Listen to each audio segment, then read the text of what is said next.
everybody. Good morning, Chair. Thanks. Are you ready? Yes, we are indeed, Chair. We have to make progress today. Yes. we just have to make progress today. Okay. Ms. Mamela, you are still under oath. Let's get going. Thank you, Chair. Thanks, Chair. Chair, during the hearing yesterday afternoon, Ms. Mbanjwa interjected at a point to raise a concern that I had deliberately failed to read out to Ms. Mamela an exculpatory part of Ms. Mbeki's affidavit. And you'll recall that I responded at the time to say that the transcript would show that contrary to Ms. Mbanjwa's accusation, I had in fact read out the final sentence of that part of Ms. Mbeki's affidavit.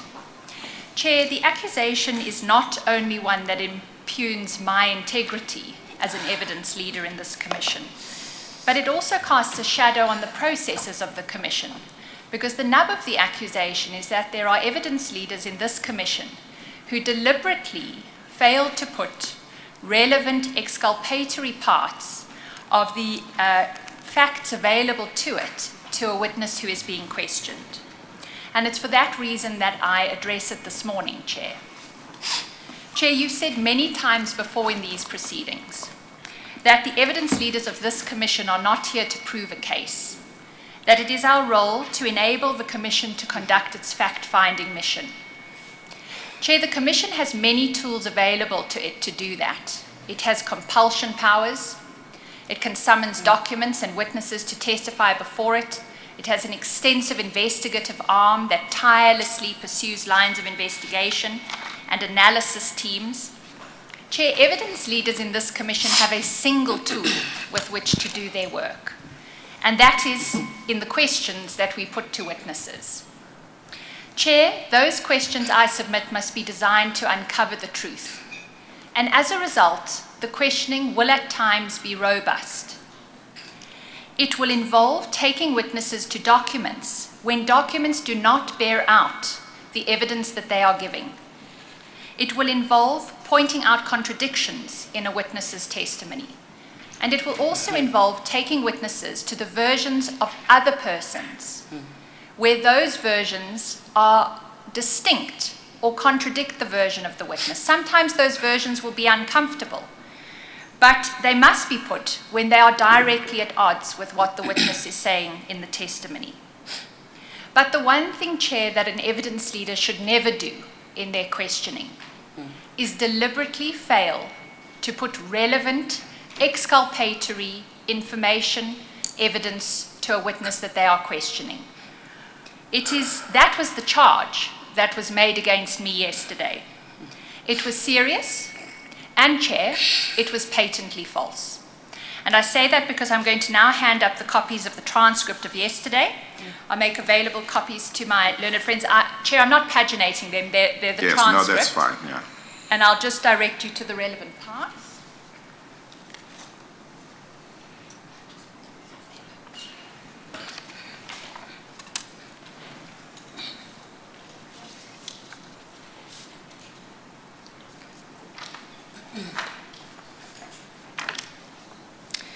Chair, the excerpt from the transcript begins at page 161 of 217 pages. You can see that it was a long day on the basis of the total number of pages. Yes. But where we pick it up is at line 10, because that is where I begin to quote from Ms. Mbeki's affidavit. And at that point, I was reading in to the record and for Ms. Mamela's benefit what Ms. Mbeki had said at paragraph 25 of her affidavit. You'll see the transcript includes that entire paragraph that I read in. And then if you go over the page to page 162, you'll see at line 9 at page 162, I read in the very sentence that I was accused of deliberately having failed to read in. That sentence was the sentence where Ms. Mbeki in her affidavit said, I admitted that I indeed had been alerted by the team that a lot of the issues that I was raising were already raised, discussed, and resolved the previous day. Chair, I take it that that puts the matter to rest, and we can proceed with the questions. Yes. Ms. Mbanjwa, did you see that?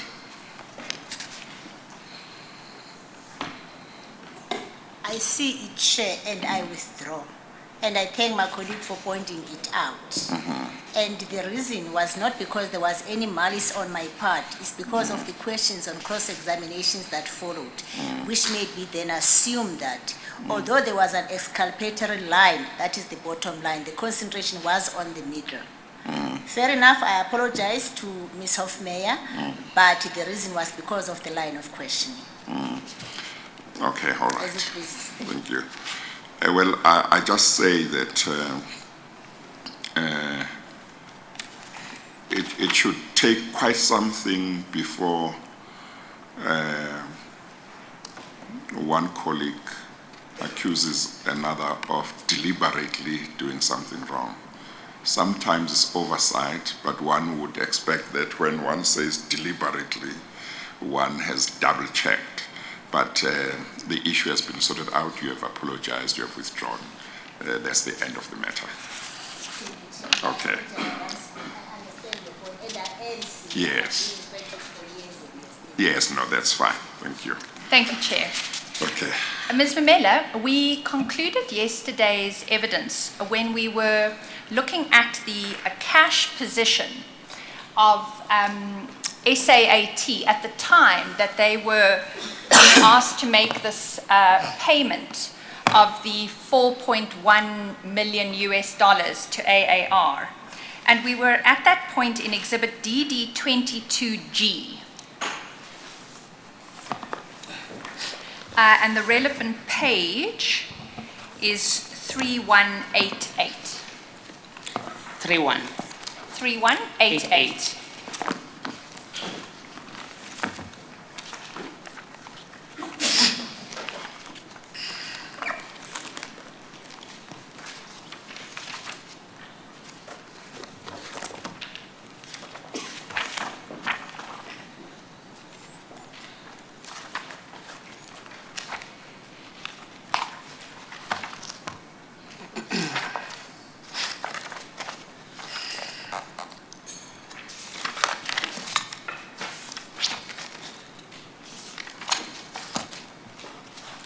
I'm here, Chair. Thank you.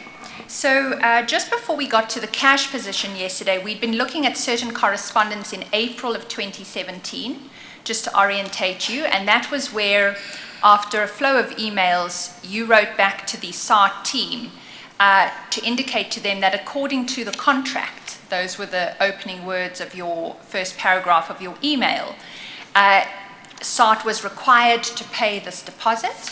And then you went into explaining how there'd been negotiations around staggering that payment. It didn't have to be all 3 months at once. There would be 1 month and then follow-ups. But what the emails in May indicate is that that had still not been adequately addressed by May. And so there were follows up from AAR. And where I'd like to pick it up is at page 3188. There's an email there, sort of third of the way down from yourself to Ms. Mosese, Mr. Area, and Mr. Foslo. And you say there, "Dear Makotso, thanks so much for the feedback. Hopefully the payment was made yesterday as you instructed." And then you say, "And the security deposit, ? How far are we with that?" And then if you go back a page, actually it's 2, because this is a strange way in which the flow has been placed in the bundle. But the next follow-up is at 3183. If you go all the way back to 3183, there's some interchange around emails from AAR talking about them year end and the need for them to have the payment before that. And then at the top of page 3183, you'll see Mr. Area writes to you. Sorry, Chair, are we in 3813 now? 3183. 318. Yeah, 318, 3183. You'll see Mr. Area there at the top of the page on the 4th of May 2017. It says the following to you. "Hi Nonsasa, we're committed to pay before 31 May 2017. Both BPTH and the second third of the deposit. However, I cannot say how the group cash position would be at that time.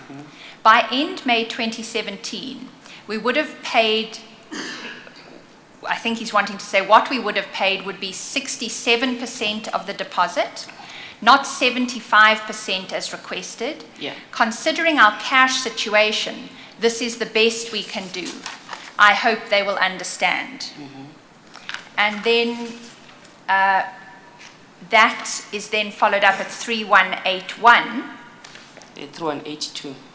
3182, yes, would you like to, oh yes, because you then forwarded to Mr. Price, and that's an AAR person, is that right? And you say, "Dear Nick, below is the response from our CFO, please consider."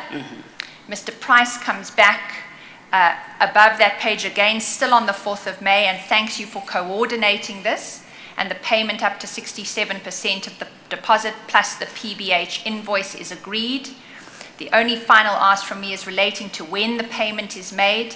The end of May is our financial year end. It must be received in time for that. Could you ask for the payments to be made by the 21st of May so that we're assured the funds will be received before the end of the month? Many thanks for your continued support and progress of this issue.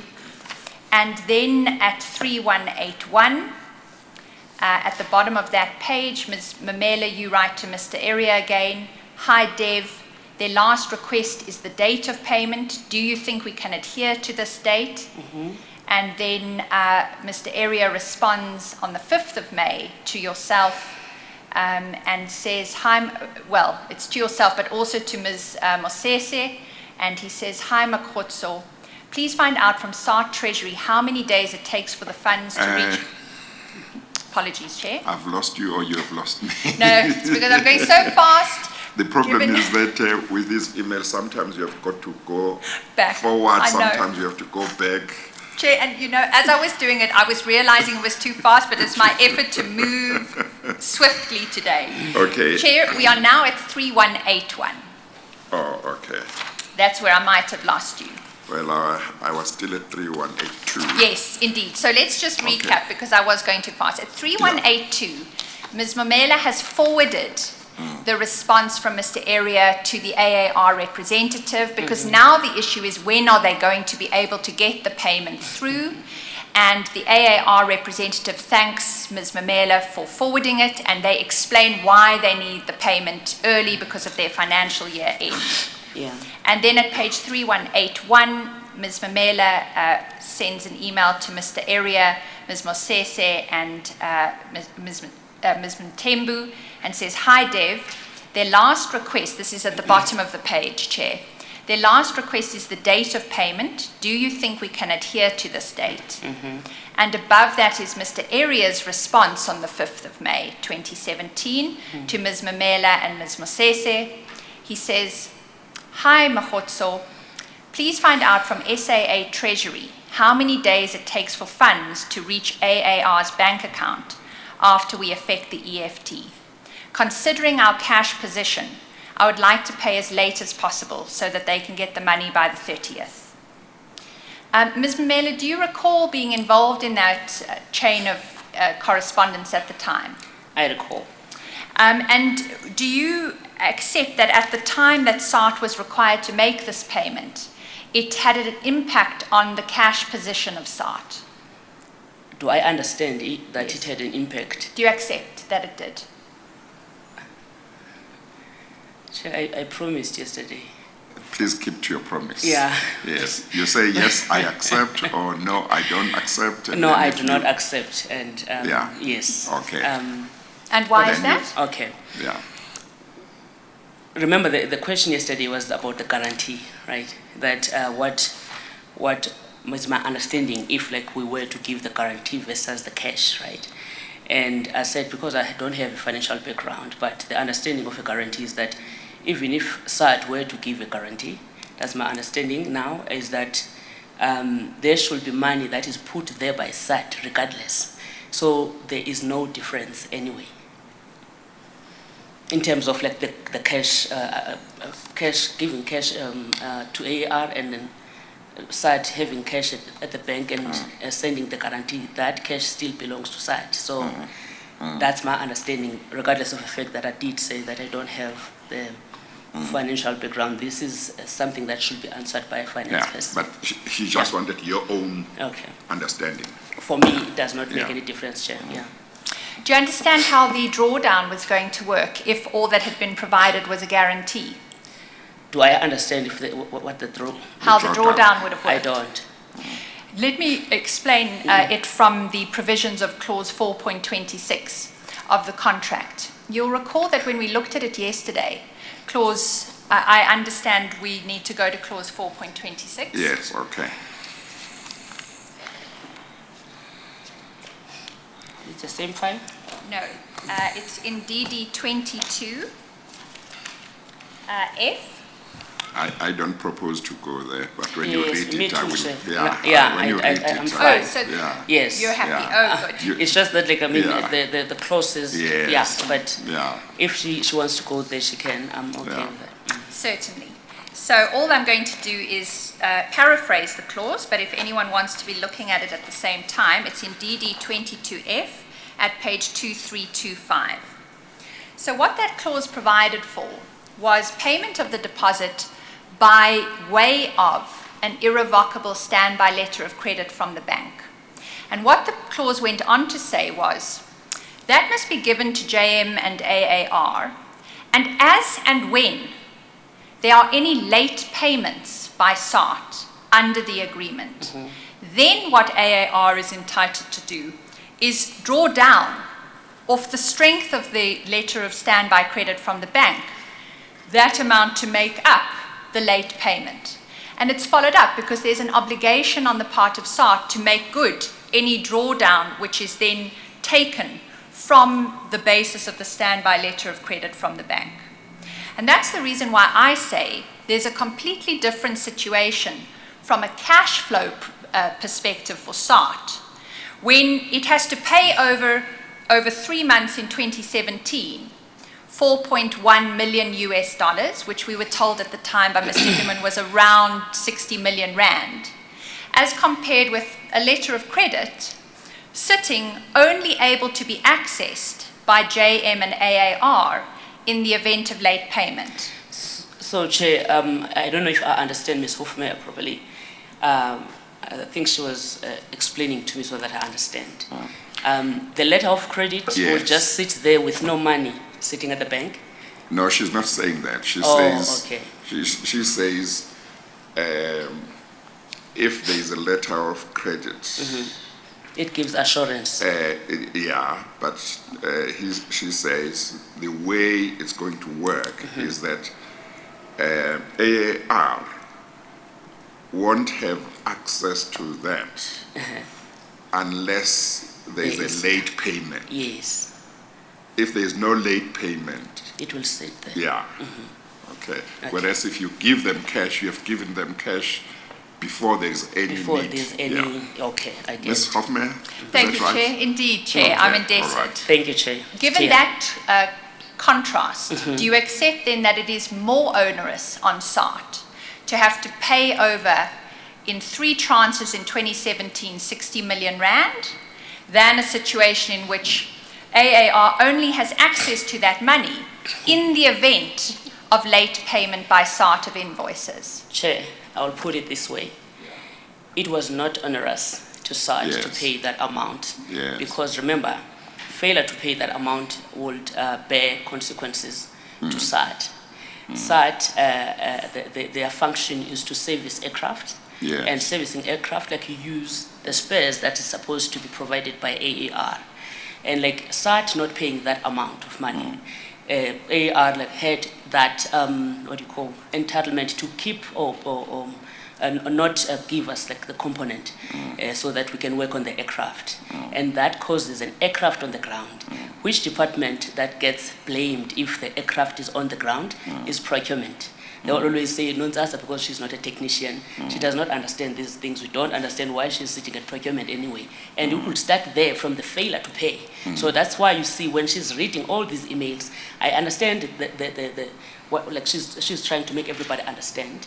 But like, I mean, another person would interpret it as Nonzas was pushing so hard for AAR to pay, only to find that I was pushing for their company so that they get the component. Because AAR made it very clear from the day one that it is their policy as well to get the deposit. So we had to ensure that like, we get the component on time, because remember, this was a big contract. One supplier, international supplier, comes in, the other one is going out. Bitterly so, because like, I mean, they've also lost the case in court. And there will be lots of sabotage there, and then the aircraft will be on the ground. But like, nobody's going to check if like, I mean, finance has paid, not paid. Everybody's going to look at procurement, because procurement is the one that purchases all these components. Yes, so I'm talking about those kind of, I understand what Ms. Hoffmeyer is trying to understand, but in terms from the finance point of view, but like the consequences that the company would face are unmatched. Okay. Ms. Mbanjwa, you have your hand up. I just want to say that today you will have to have very good reasons for objections. I want us to get going. Chair, I will not be long. I had already explained my objections yesterday, but I repeat, this question is unfair to be put to this witness. And secondly, Ms. Hoffmeyer does not have the knowledge to phrase this question, and I will explain just now why.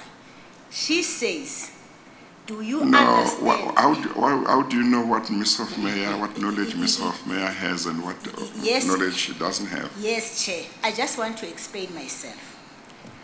If I've used the wrong language, let me say, she is not in a position to know how the drawdown works.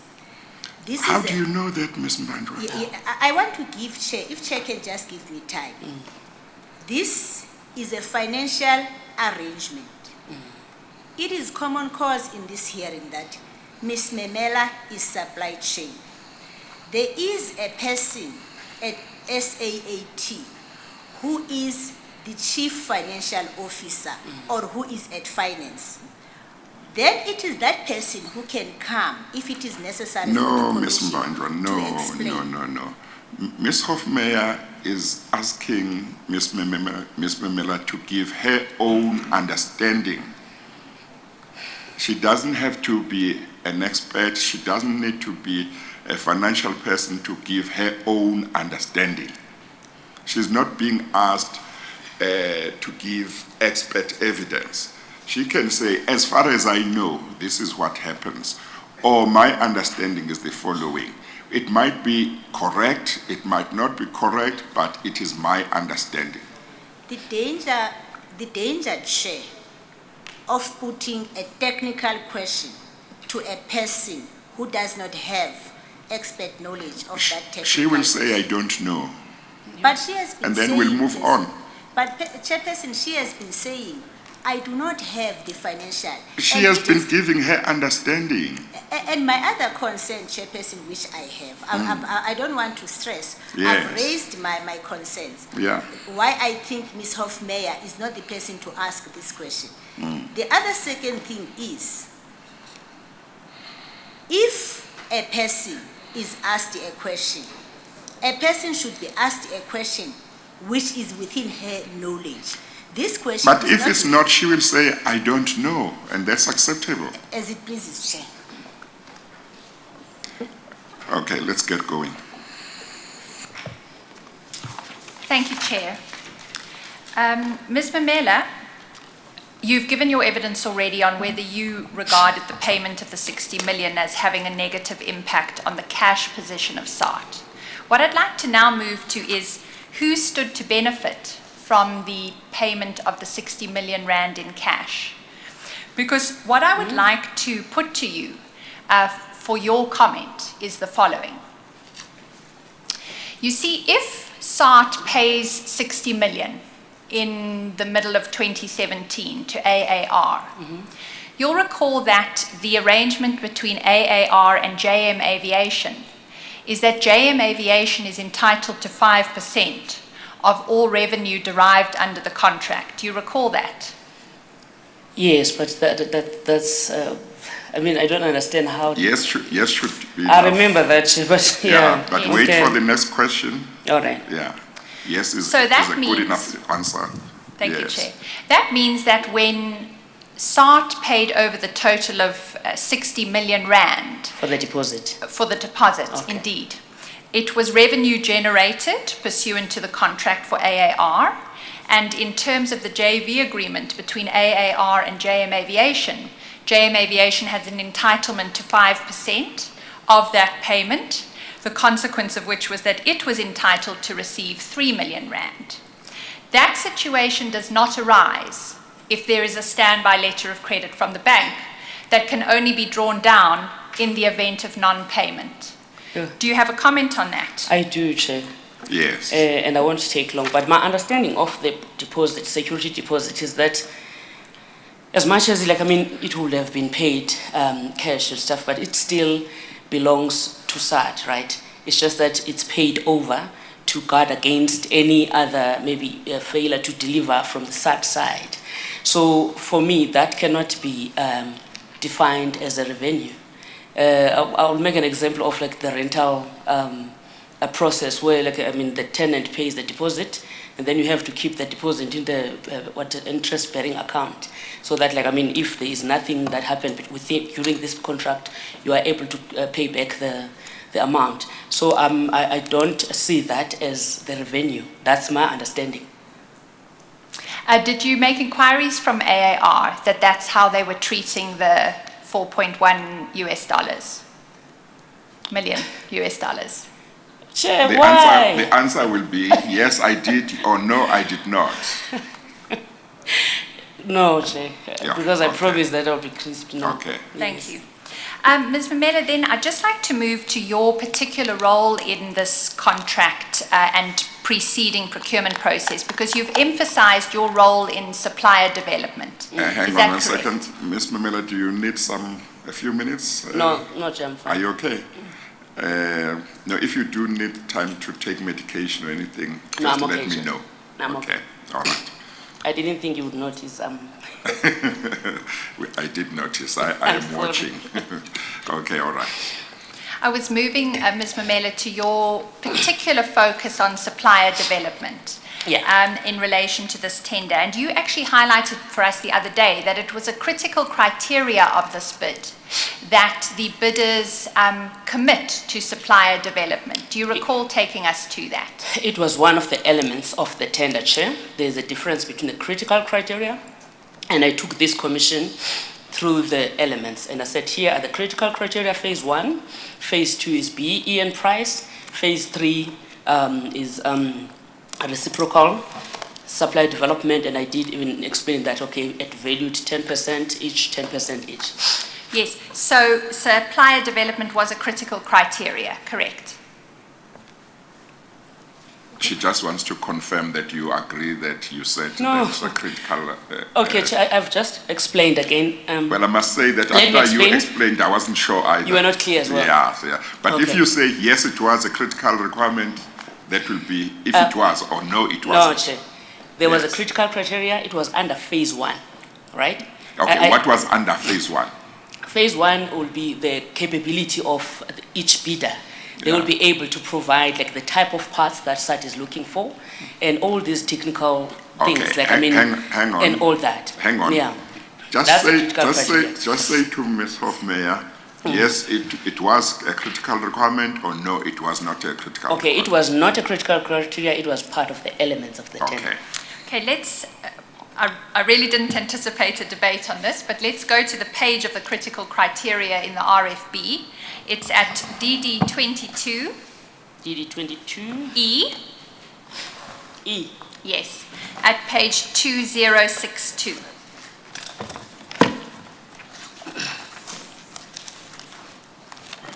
Page, sorry, 2062. 2062.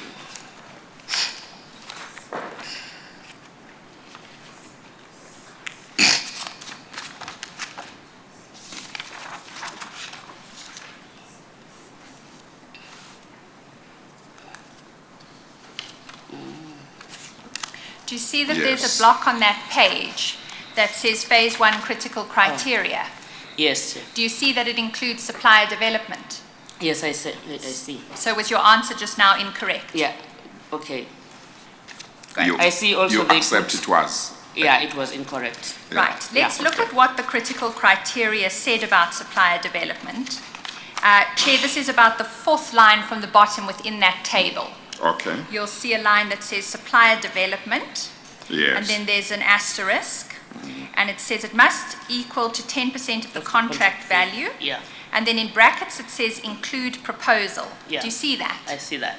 If you go then just over 2 pages to the definitions, because remember there was an asterisk that said we must look at the definitions, you'll find the definition at page 2064. Do you Okay. see that? I see that. Ms. Mamela, just before we look at the definition of supplier development, you have emphasized throughout your evidence that you had a particular focus on supplier development in this tender. What I'm interested in knowing is when you received the CFST recommendation, you indicate in your evidence you'd reviewed it. Did you take particular, or did you pay particular attention to the supplier development aspects of the bids when you signed off? When I sign off. Chair, when the recommendation through a submission is delivered to me for me to look at, From as I said, CFST. from the CFST, Yeah. it's what a brief summary of what the process that they've gone through, evaluating and adjudicating and whatever. In the adjudication or like CFST team, there is a senior manager, supplier development, who is responsible for running that part in there when they are doing the evaluation and stuff. As I have said, that also like from the legal and contracts management point of view, there's also Ms. Okimpig who is responsible for that part. So, of course, like, I mean, when they vote, they are voting now overall scoring, like on the elements that they have rated when they were voting. So it's not like I don't remember the submission, but like it's not like they just write about supplier development on its own, and then I have to. Is your answer look that you into don't that. remember whether you paid I don't particular remember. attention? I don't remember, but like remember, Chair, as I had said to you when you ask about the submission, I pay attention to everything to ensure that it's flowing and everything that needs to be there before it gets to the board is in there. Okay, so you don't remember whether you paid particular attention to it? I don't remember whether I paid a particular attention to it. Okay. Yes, but I remember that they had put that, okay, the what do you call, the JV partner for Air France was Guane Capital. Yes, Ms. Hoffman. And were you aware that it was a critical criteria of the bill, of the bid, apologies, that a proposal on supplier development had to be provided with the bid? Yes. And if we go then to the definition of supplier development, I just want us to look at what it says that proposal ought to have included. Okay. You'll find that at page 2064 in the same bundle. You'll see at the bottom of that page there's a block headed supplier development, must form 10% of the contract value, and it must entail the following. There's an introduction in that paragraph Can about... I read it? Certainly. Why don't you read Yes. the Can I full read it? paragraph? Yeah, read it. Okay. SAT has embarked on a supplier development program with a list of nominated suppliers being approved by the SAT board to promote the development of our local economy. SAT considers any mentorship, partnerships, skills transfers, knowledge transfers, assistance in developing a local company to become sustainable in an area that a local company currently does not have capability. SMME, job creation, training and development, and or any sustainable economic growth through revenues accumulated over the fulfillment period to be possible initiatives that are considered as supplier development. Other initiatives include research and development and or technology transfer. As a result, bidders are requested to supply a proposal on how and what they would impart in terms of skills, training, technical information, etc., to a local South African vendor. Bidder to indicate what value they would place on each area of development based on the above, which they will be imparting to the local vendor.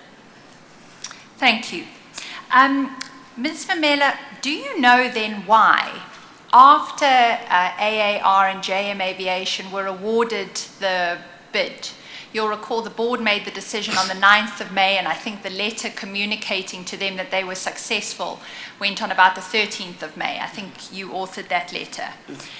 Why was AAR and JM Aviation allowed to submit their supplier development proposal after that date, on the 1st of July 2016?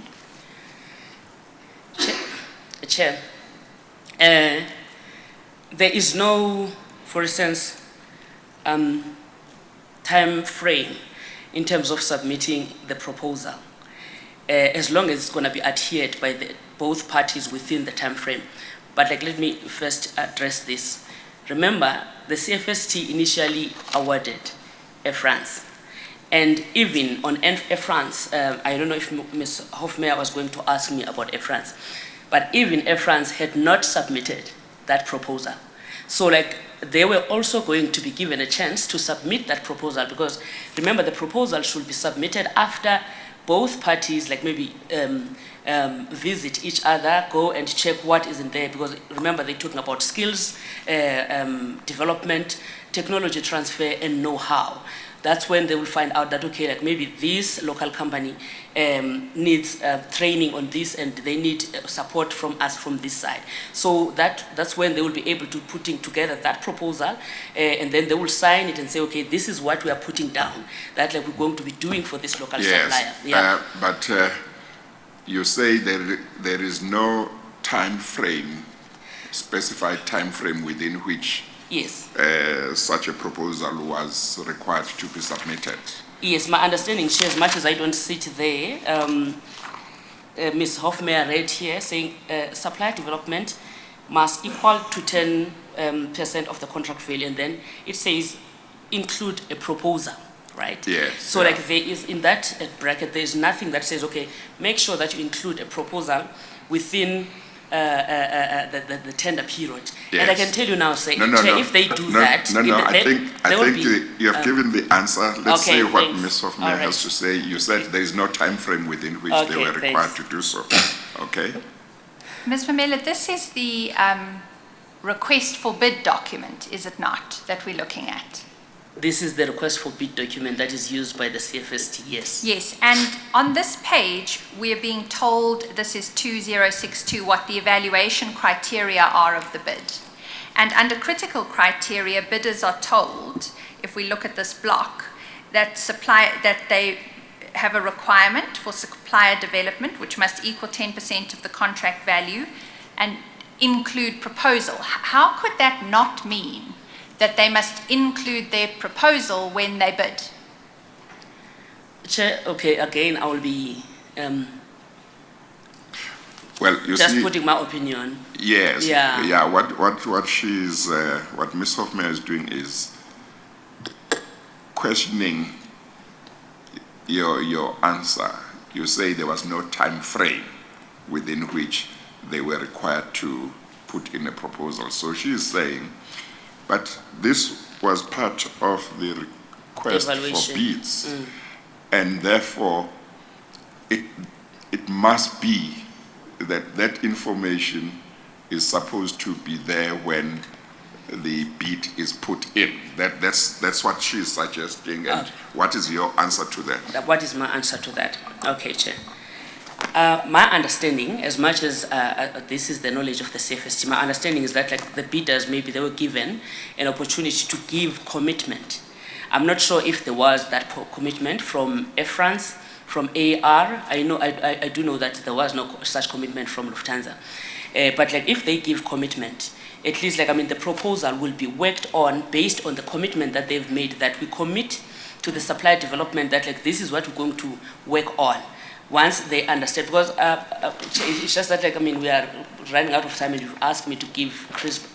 This is broader than how it looks. I will give you the example, for instance, like that we once asked Air France and Israel Aerospace to give us what is it that they can give back to the country and stuff, and then they just gave us a 3-page promising this and that and that. And when you sit back and look at it, because they don't know, they don't have a background about South Africa or any of these local suppliers, what is their need and stuff. They just came up with that from their head because they have not sat down. So it's not a good idea to do the proposal at that stage because you have not sat with these people now after the agreement has been done. So that is my understanding. Ms. Hoffman? How do you choose between the bidders then on supplier development if they don't include in their bid precisely what they're going to do for supplier development and what value they're going to ensure gets translated to the beneficiaries of that development? But like, I mean, the 10%, if they say, Chair, they are committing to give 10% towards supply development, they're giving 10% towards a reciprocal work. Already they've committed. They're all now, after that, like to put on the proposal, is to just list down, break down what is it that is going to be done specifically. But assume all of the bidders said, yes, I'll commit 10%. How do you choose between them if they haven't been required with their bid to submit their proposal, bearing in mind those important elements that you read out? You need to explain what benefit is going to be translated and what value will be received. Chair, remember, the evaluation, my understanding, they are not evaluating based on the list of what the suppliers have promised and listed down that, okay, I'm going to build school in that rural area, I'm going to build toilets and hospitals. It's not about that. It's about committing, and then like once we know exactly what is the need of the local suppliers, because remember, we are managing these suppliers, we'll be able to say, okay, this is what is needed from you. You understand? So like it works like that. So it's not like, I mean, when Ms. Kate says, you can see even the comply, it says yes or no, right? Did you see that form that she took us to? It says yes or no. So like once they commit to that, it's up to the company now to say, okay, this is what you've committed on, here is the local supplier, let's discuss. And then like they put down the proposal and like go all over. What I would have expected, and I suspect it might be the same expectation that Ms. Hofmeyer would have in the context of tenders, is that when the request for bids says supply development is a critical requirement and says what is written here, it should be 10% of the value of the contract and so on. I would have expected that what is being required is that if you want to bid for this tender, one of the things that must be dealt with in your proposal is, in your bid, is the supplier development. And that one of the things that you will be competing with other bidders on is how good is what you are putting on the table in terms of supplier development. So if if what you say on supplier development is vague and so on, and somebody else has got a very clear picture of what they are going to do, you stand a better chance of getting more points than the other one who has got just vague statements as to how they will contribute. That's what I would expect. What do you say? Let's say now, sitting around the table, the people that are doing the busy with the CFST, the evaluation, the adjudication, they are sitting there. Let's say now it's possible what you think might have happened, that like there are here the proposals made by these multinational companies that, okay, we're going to do this for the supplier that we came with, and we're going to do that and that and that. How, without the local supplier sitting at that table, will those people internal at SAT know that indeed what is written there in that proposal is something that is needed by this supplier? But you see, that the bidder needs to address exactly that. When the bidder needs to say, the people who will adjudicate this bid, what will they be needing in order for me to give me maximum points? They will be needing to know whether I already have a local supplier that I will work with. They will need to know whether I've had discussions with this local supplier about what this local supplier needs, and I have evaluated their suggestions of where I can help, and I've made up my mind that this is where I will help. So when I put in my bid, I am clear about that, and if necessary, I attach a letter from the local supplier that says, indeed, these are the things that we need desperately. So you make your bid as a bidder full and complete on this issue. Chair, it's about committing to the supplier. I can, you see the elements that are listed there as critical criteria. I'll just make an example now of one of them. Being, it says the supplier must be a 24-hour, 365 days of service. So now what is expected there by Ms. Hofmeyer from the supplier development? Imagine if she was to ask, okay, did you make sure that the supplier delivered within 24 hours exactly? I mean, that is managed by a certain person to ensure that, delivery is on time. You understand? So, there is somebody who's responsible for managing that supplier development to push and ensure that these suppliers are doing exactly what they are supposed to be doing. Chair, let me give an example of the NIP obligation before the supplier development, which is now will be controlled by SAT. The NIP obligation, these multinational companies were expected to pay 30% of the value of the contract, right, back to DTI.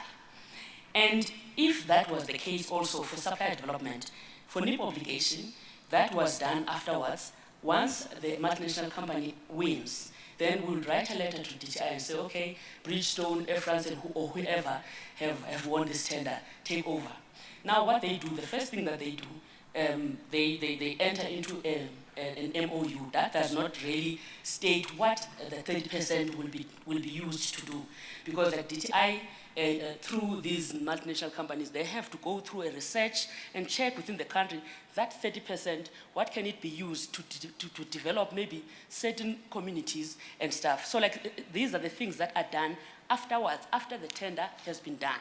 Is my understanding correct that your evidence is therefore to the effect that at the time when the proposal is, the bid is put in, there is not much information you as SAT were expecting the bidders to put in under supplier development? All you needed is a commitment that they will, what would be the commitment you would need? What would you say? For instance, you see, it would be a commitment that says what? You see, Chair, there's... Is it a commitment to put aside 10% of the value to supply development? No. Generally, or is it much more detailed than that? Since I'm saying I don't sit in the CFST, it might be, maybe, I don't know, maybe there's a letter. Maybe Ms. Hofmeyer can share with us, since she's asking more about AR that eventually won, if there was a proposal from Air France.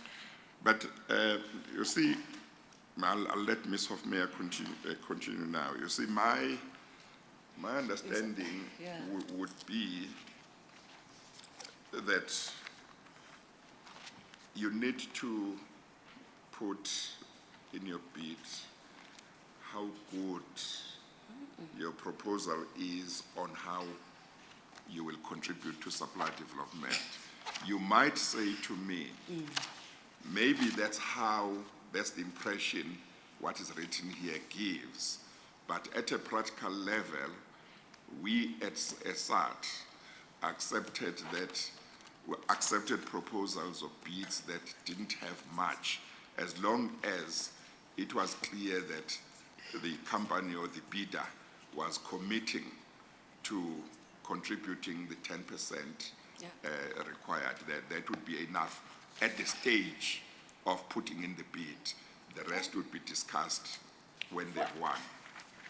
Well, Chair, for me, from where I'm sitting, yes, the people that sit around that table, CFST members, most of them, as you have seen, some of the affidavit, are technicians that have been working at SAT for over 35 years without ensuring or maybe pushing these multinational suppliers to give back to this country.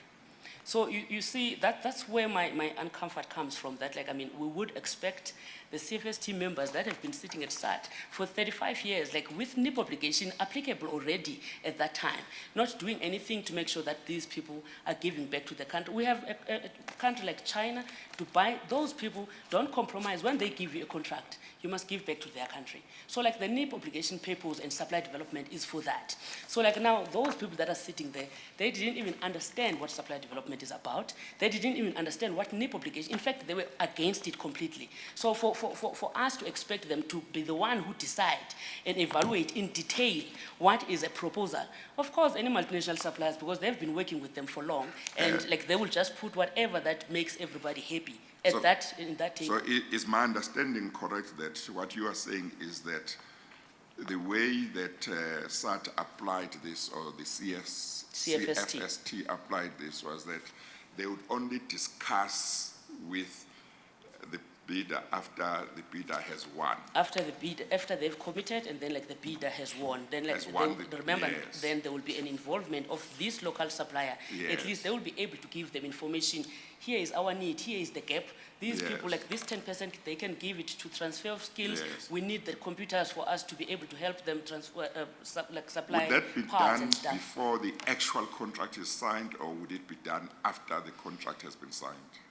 It will be done after the contract is done. No, like it could be done before the contract is signed. Yeah. Because remember, the award, for instance, maybe it will be made, it will be signed May, and then the contract commences in October. So somehow, if it happens, the contract, like it could be done before the contract gets signed. But at the end of the day, even if it's not done there, like there should be maybe valid reasons why it was not finalized by then. Okay, all right. Yeah. Well, I can tell you, but Ms. Hofmeyer may have questions. I can tell you, it seems to me much more sensible to say, put your proposal and deal with supply development fully. But I Okay, understand. Maybe then I'm not. understand. I may sound like I'm defending No, no, maybe no. the CFST, but I'm saying. No. No, you are saying Oh, what okay. you understood to be happening and why it was happening. Okay. Yes. No, but I just wanted to add that, like, Yes. remember this was a new program at Yeah. SAT, like unlike the likes of Transnet, because we're following their lead, also unlike the likes of ESCOM that have already started doing this, like already had certain frameworks that's in fine. place and stuff. That's So fine. for SAT, it was a teething phase. That's fine. Yeah. Ms. Hofmeyer? So, Ms. Mamela, just to clarify, is it your evidence that the CFST team did not evaluate the different proposals on supplier development that had been provided by the bidders? No, I didn't say that. I said, like, I'm sure they evaluated their commitment, and the fact that this form says yes or no. If they say yes, then like they will evaluate that based on yes. Like, as you see that also on the operational or technical ones where it says BER rate 70%, they will say yes. Remember also the BER, it's something that like you have to go down and to give it a breakdown, like, for everybody to understand. But as long as they say yes, you keep them to that commitment. So the issue is whether they've said yes. Yes. And I'm then not sure. the Remember, proposal happens remember, afterwards. Remember, Ms. Hofmeyer, I don't sit there, so like I'm not sure. Maybe that's why I was saying maybe in your files you may have like some letters for Air France or for other bidders. Like since like now you're asking about AR and JM. But like, I mean, remember the initial bidder that was awarded was by the CFST and supply chain and management was Air France. So you see, Chair, like I would understand if this question was coming, okay, Ms. Mamela, Air France had put this proposal. Well, And stuff, no, and no. then like now No, here I'm is going to AR. stop you, Ms. Yeah, Mamela. I'm going to stop you. You see, you may not have sat in CFST meetings, but you were the head of procurement, and therefore one would expect that you would know how procurement processes were dealt with. Yeah. And one would expect that you would know, for example, what this kind of requirement, how it was applied or how it was adjudicated, because as head of procurement, you would be expected, I would imagine, to guide quite a lot of people within SAT to say on procurement issues, this is what we require as SAT, and these are our policies, this is legislation. If there is this requirement, which is said to be critical, one would expect that you would know how it is supposed to be dealt with, so that if, for example, CFST didn't deal with it the way it should be dealt with, I would expect that you would be the person to say, you people are not acting in compliance with this requirement the way you deal with your work. Okay. That's my expectation. That's your... Yes. Okay. Chair, I see Ms. Hofmeyer is focusing only on supply development. Okay, No, comment I on want what to give I've you an just example. said. Yes, I'm giving you an example. Just bear with me. But There is remember, no, I want something that is the same. that's fine, but I want Yes. you to focus on commenting on whether my That one, expectation yes, of what yes. would be expected from From you as me. HOD of procurement, whether it's correct. Yes, I like giving examples. So like there's reciprocal work there. Also, it has a bracket that says include proposer. No, start by saying, yes, I agree, that would be expected from me as HOD, or no, I don't agree, that would not be expected. Then if you need to give an example, then I can follow. Let's clear that part first. Okay, you said that what would be expected from me as an HOD is to do what? Is to know what the requirements are for proper procurement processes at SAT, and if there is a critical requirement such as this, you would be expected to know what it is, number one. You would be expected to know how it is adjudicated.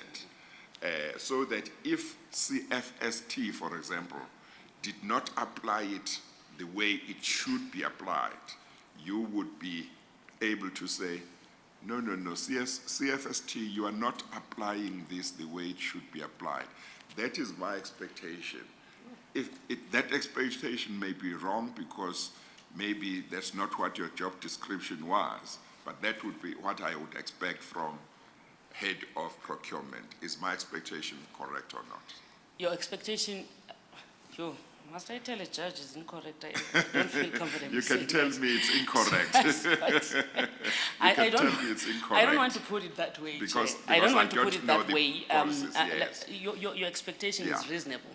I okay. think I might be, Okay, yes. okay. It is reasonable and justifiable. But you said, from the HOD SCM is expected to know the processes of procurement that have to be followed. That is one thing that I'm not even, it's something that I follow or maybe adhere to all the time. Remember, the processes of procurement are stated in the PPPFA, the Constitution 217, the PFMA and stuff like that. Something different from what is expected from the CFST that are doing the evaluation, right? So you see, if I actually had access to get in there in the CFST and sit there and decide with them and evaluate with them, then I would say your expectation of me are correct. But and if I was sitting here today, or maybe for the past 3 days, I'm being questioned about the process that was not followed, and then there was an Auditor General finding that said, okay, in this procurement at SAT, these were not done according to the procurement processes in the public sector. I'm not sitting here for that. I'm sitting here answering questions that have nothing to do with procurement processes at SAT. You understand? But it's just about the CFST that did they accept the commitment as it is, or did they just say yes or no? And my uncomfort also, Chair, is the fact that this question is actually only just directed to one specific bidder, not all of them. Let's continue. Thank you, Chair. Thank you, Chair. Ms. Mamela, the reason why I'm focusing on the aspect of supplier development is because it was one of 2 reasons why the board overturned the recommendation from the acting CEO to award this tender to Air France. Oh, can we go to the board resolution? Of course we can. Thank Let's you. go there. DD 22F, page 2305. DD 22F.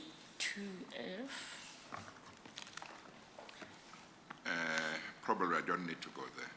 Probably not, Chair. Yeah. We've read it a number of times. Yeah. Okay. And where relevant, we'll just read it Okay. into the record. Yes. DD Well, read it, 22F. maybe once you have read it, Ms. Memela might not need to look at it. Yes. But if you need to look at it, please, is the file there that has got it? Oh, I thought you said like we must not. No, I was talking for myself. Oh, okay. But if you do need to look at it, it's fine, but she will read it. It's DD 22F, page 2305. Oh, I see Ms. Mbanjwa. wants to say Mbanjwa? something.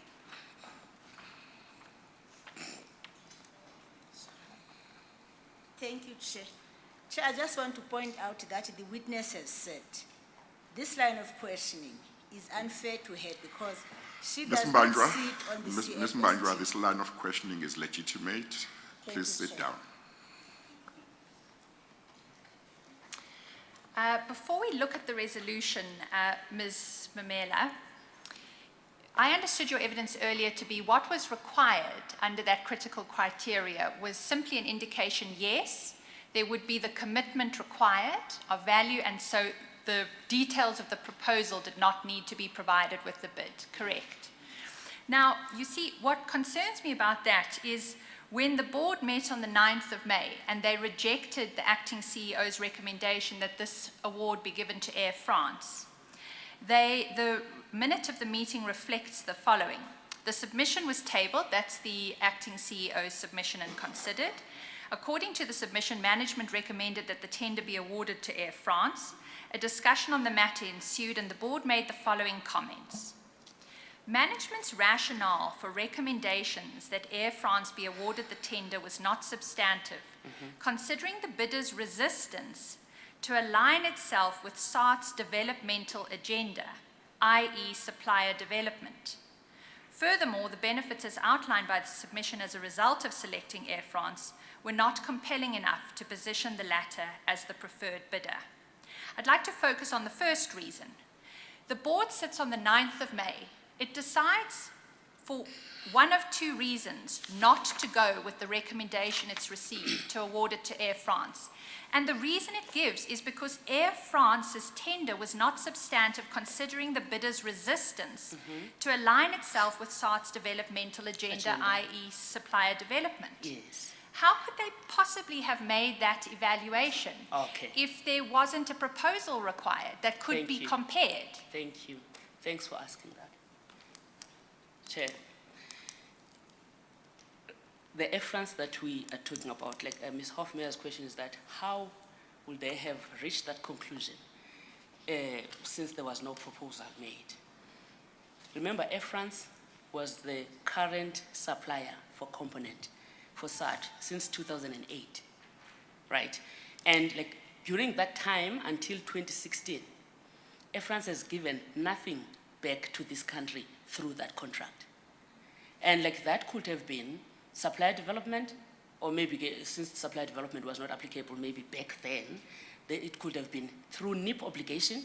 But I can tell you now, Chair, through their representative, like that was staying here in South Africa for years, being paid through the same contract that is paid with the money coming from this country. They could have maybe appointed or gotten a South African, gave them that job to say, okay, you will be our representative, we will train you, you will represent our contract in South Africa. That's what it meant, like it is meant about giving back to the country. But like from 2008 to 2016, Air France had a contract, a component contract with SAT for all those years. They never adhered to either NIP obligation nor any other transformational agenda. My understanding of that statement by the board, they are not referring to the tender process that was ran in 2016. They are referring to the contract that started in 2008 that they never adhered to the laws of this country. You see, Chair, like I think for me, the way I'm quite passionate about like things that have to do with BEE and empowering black-owned suppliers, black people and stuff like these things touch me because, I mean, we are quick to say for instance, state capture is standing for South Africa as a state, and questioning everything that may have we had our money spent, like, I mean, irregularly, like taxpayers' money, but like we are unable to question European countries, and all the other countries like that are given huge contracts from us, South Africa, and they're not giving back to this country. The purpose of NIP obligation was to ensure that these people, when they get this billion rand of contract, they give back to this country. We don't have schools, we don't have hospitals, nothing, and they enjoy our money for free. Yes, now, do you know as a fact that during those years you talked about from 2008, Yes, Chair. do you know for a fact that Air France. the position was that Air France maybe had given a positive undertaking or commitment but failed to do what they had promised to do, that would have either fallen under a NIP obligation or supply development, or is the position that they had even refused to commit themselves? Do you know what the position is? Chair, I know for a fact that, as Advocate Hoffman has been stating here for the last 3 days, that supply development, like NIP obligation, is an obligation. And I also explained that it's an obligation, but controlled and managed by the DTI. She read the affidavit from DTI, you see, and remember the duty of SOC But at remember, that time. No, I'm answering your question. answer Chair. the question, yeah. Exactly. The duty of an SOC at that time is to just notify DTI, right? And then, then the communication will be between DTI and Air France. But I'm saying, I know for a fact, from 2008 until the end of that contract, Air France had never delivered anything according to the laws of this country, meaning giving back to the economy of this country. The contract that they were having in 2017? The contract, is that the one that had been running from 2008? Yes, Chair. And they tendered for this one, Yes, Chair. as well. Yes. And now the supply development requirement began in 2013? At around 2013, Chair. Around 2013? Yes. Now, but if you notice, I referred to NIP obligation. Yes, Yes, before that. because remember, NIP obligation has been in place since 1997. For longer, So yes. they can't come up with an excuse that, okay, Yeah. because supply development was not there and Yeah. stuff. But NIP obligation was there. Yeah. That 30% from their contract should have came to this country through DTI. So of course, questions should be asked from DTI. Maybe they have their reasons why they let them go scot-free. We don't Okay. know. Ms. Mamela, a moment ago in your testimony, you said that you believe the board did not reject Air France on this basis, based on their tender, but on the basis of their previous performance under other contracts. Is that correct? Do you recall having given that evidence? Hey, You don't recall. I You may don't have, recall, you may Chair. not. Or it's maybe they said based on their previous performance and stuff. Yes. The reason why she's starting by asking you is that she doesn't want to put you a question Oh, and then okay. you have a fight about whether you said that. She wants to clear that out of the way, that you remember that was your evidence. You don't remember, or you do remember? Can you repeat your question? Yes. Maybe, yeah. I tried to take a note of it word for word. You said the board did not reject Air France for supplier development reasons based on the current tender. What they were looking at is the failures of Air France previously under all their other contracts with SART to make an adequate commitment to supplier development. Is that correct? I seem to remember that you said so as well. That's Just my now, like- recollection. No, yesterday. and Yesterday. Before, yeah. Well, you might have repeated now. I said, the supply development, they had listed it as a reason, one of the reasons. And just 2 minutes or 3 minutes ago, I actually just gave an example that Air France had a contract with SART and never adhered to the NIP obligation. So I said, okay, supply development may have been one of that, you know, and also the additional reason, I think it was the risk that they had listed. Ms. Mamela, I'm not focused on the second reason. I'm focused on the supplier development reason. I understand your evidence before this commission to be. The board did not have a concern about Air France's commitment to supplier development in this tender. It was concerned about previous failures on the part of Air France to Yes. commit adequately to supplier development. Oh, yes, Is that correct? In agree, respect Chair, of they did- other contracts. Yes, no, I agree. They did not, Yeah. I doubt they had a concern because Yeah. remember, France had bidded with Kwane Capital, so they adhered to the final contract. Yeah, you see, Ms. Mamela, let me tell you what the problem with that is. Oh, The problem is that it means Air France could never have been awarded this tender by the board. oh, why? Let me explain why. Air France and AAR Jm Aviation both indicated on that critical criteria in their bid submissions, yes to supplier development. They made the commitment. And that was made clear to the board in the submission from the acting CEO. So in terms of the bid requirements, Air France and Jm Aviation and AR gave exactly the same commitment to supplier development. But the board sat on the 9th of May, and despite that, decided that it was not going to award this tender to the recommended bidder because of some historic non-commitment to supplier development. And if that is so, the process was grossly irregular, and there was no prospect of Air France ever winning that tender. Do you have a comment on it? Yes, Ms. Mamela? I'm really confused, Chair. Maybe because I've ran this the procurement process. Okay, let me put it. I don't know because let me put it. there is no way here that says Let me put it we to you reach- this way. Let me put it this way. You gave evidence this morning in regard to the supplier development requirement that all that was required of a bidder under supplier development is to indicate yes, which would be a commitment on their part to doing what is expected under supplier development. yes, Chair. You said it was not required of a bidder at the time of submitting their bid to give any details really, and much, as long as it said yes. Yes, Chair. So Ms. Hofmeyer is saying to you,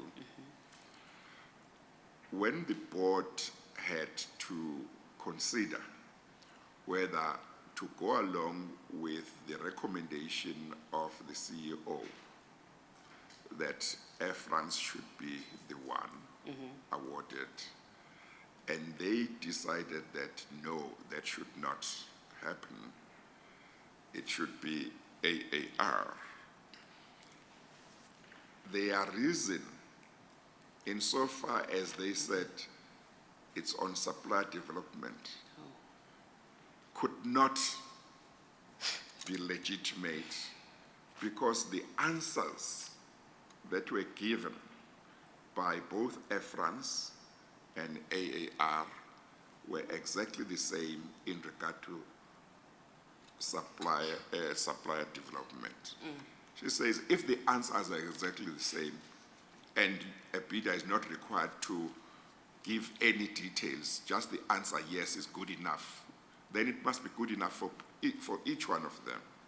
So she is saying then this reason advanced by the board doesn't make sense. Chair. What do you say? I say, Chair, in this board resolution, it does not say, because I remember even yesterday I said sometimes the minute taking differ from one company secretary to the other. So here, the company secretary says, here are the following comments that were made by the board. And the board made the comment that management's rationale for recommendation that Air France be awarded the tender was not substantive, considering the bidder's resistance to align itself to South African development agenda, that is supply development. Furthermore, the benefits as outlined by the submission as a result of the selecting Air France were not compelling enough to position the latter as the preferred bidder. But Ms. Hofmeyer, when she reads this, she reads it as if the board declined the recommendation by the acting CEO because of supplier development. Well, So you see, I mean, these were the comments that were made in the board meeting. hang on. She said one of the reasons given was supply development. Ms. Hofmeyer, Indeed, Chair. are you saying that is not true?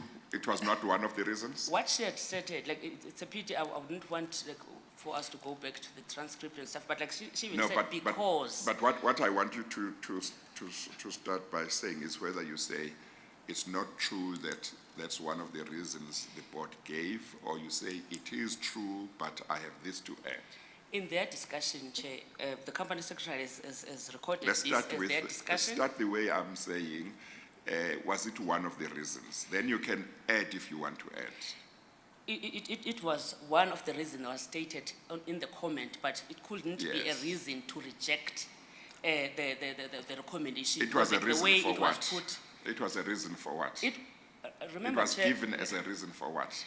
remember, Chair, when my understanding is that, like, the board is not expected, I'm not a board member, right? But like my understanding, like, of corporate governance or company law is that, I mean, the board does not sit there to rubber stamp whatever is put in No, front no, of them. let's not go there. The question is not about that. The question is, well, one, you have said that it was one of the reasons. So my question is, it was one of the reasons for what? Because Ms. Hofmeyer says it was one of the reasons given by the board for rejecting the CEO's recommendation In that supply Air chain. France should be given.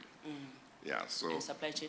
She made a statement that the board, like, it looks like the Air France wouldn't have won anyway because the board. let's not go to the statement. Let's go to the one that I'm saying. Oh, okay.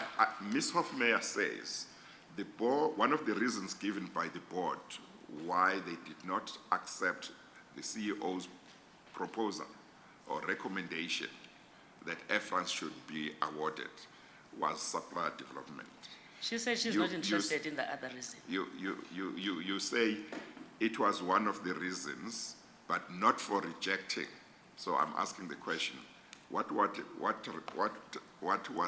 it given as a reason for then? For me, what I read there, Chair, maybe our interpretation then may not be the same. But like what I read there, they are, the board before it make a decision, my understanding is that like they go through discussions and discuss and raise their concerns here and there and stuff like, so how this, this paragraph is recorded here, it says like, I mean, the board made the following comments. And then like here it stated that, okay, they even raised that like because they have not adhered to the supplier development and wara. So like for me, I'm interpreting this as a comment, not the reason that like the board relied on to make their final Ms. decision. Memela, we are going to move on. You just said earlier on it was a reason, but not for the rejection of the CEO's recommendation. Okay, Chair. Yes, okay, all right. Let's move on. Thank you, Chair. I do intend to move to a different topic. That is just the steps taken to follow up on the compliance by AAR and Jm Aviation of their contractual obligations under the tender. The steps taken by? So it's what was your role in relation to ensuring that the commitments that had been given by Jm Aviation and AAR under the contract were being fulfilled? Did you play any role in that regard? Of course, like, I mean, there will be discussions, but like they will not be run by me. They will be run by the unit that is responsible for that, being BEE and supplier development, following up and discussing what is it that have to be in the proposal, as I said earlier, Chair, that, okay, they would sit with local supplier and discuss what needs to be there, and then like they might call me in if they need my guidance on certain things and stuff, yeah. And the other contractual commitments, like having a site manager in place at site, is that something you were following up on? Site managers also, it's part of the, site manager will be part of the proposal that is put in place.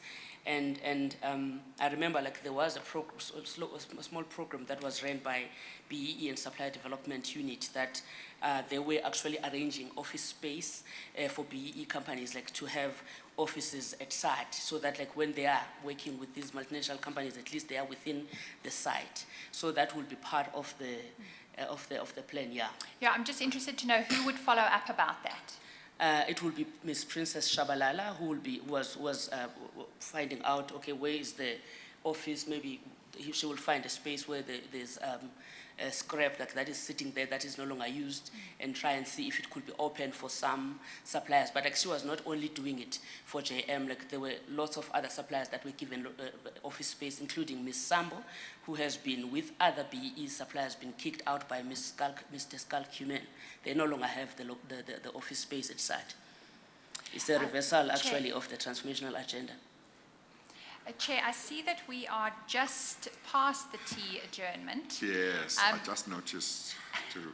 I'm sorry, I have Chair. to say in my defense, I truly did not anticipate this level of debate on my question about supplier development. Yes. But possibly it's convenient to take a short adjournment and return. I'm in your hands. Well, we can take it now or take it at past, but if it's convenient to take it now, we can I think we can take it now, indeed. Okay, let's take the tea adjournment. We'll resume, it's 20 past now, we'll resume at 25 to 12. Thank We you, adjourn. Chair. All rise.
Okay, let's get going.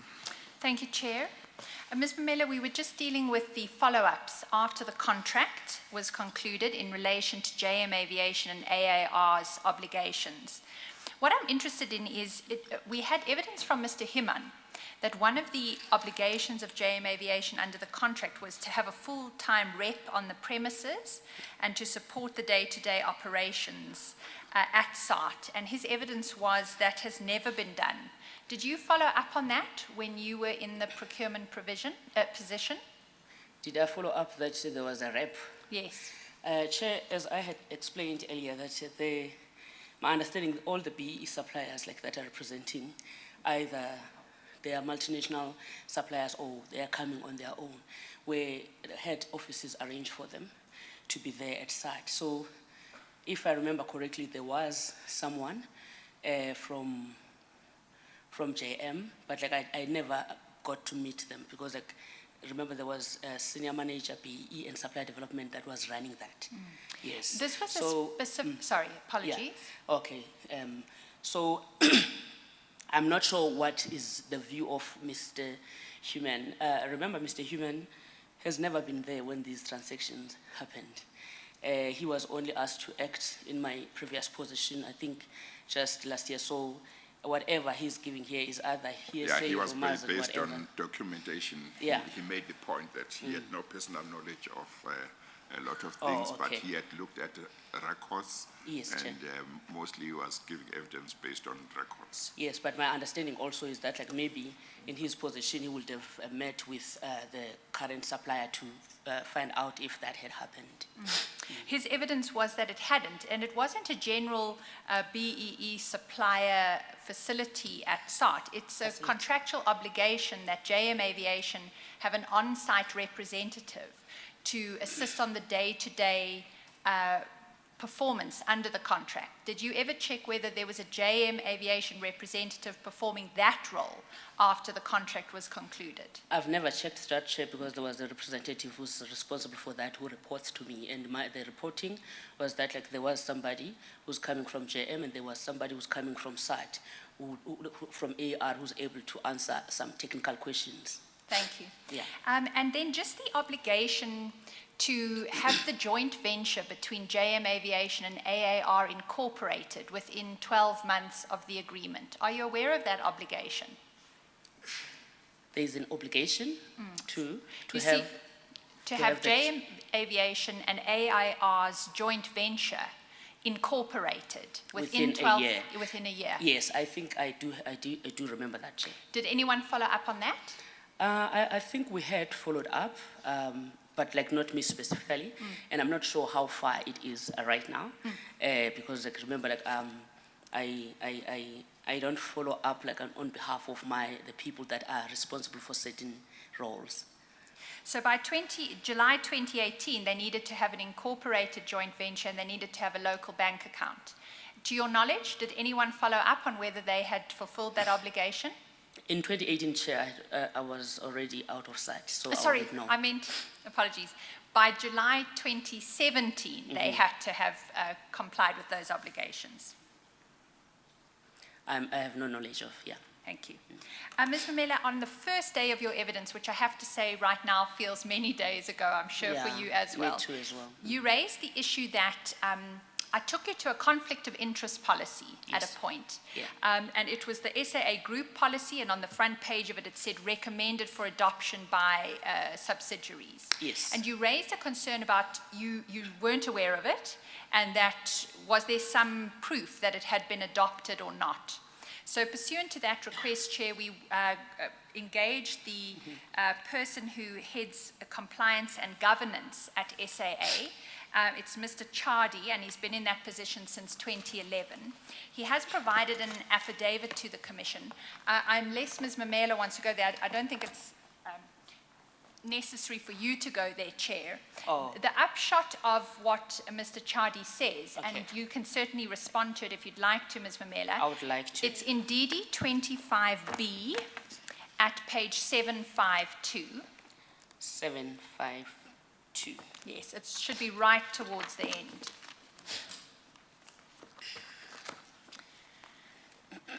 Mr. Chadi says there that he confirms he's the Compliance and Governance Officer at South African Airways, and he makes it clear he's been holding that position since 1 March 2011.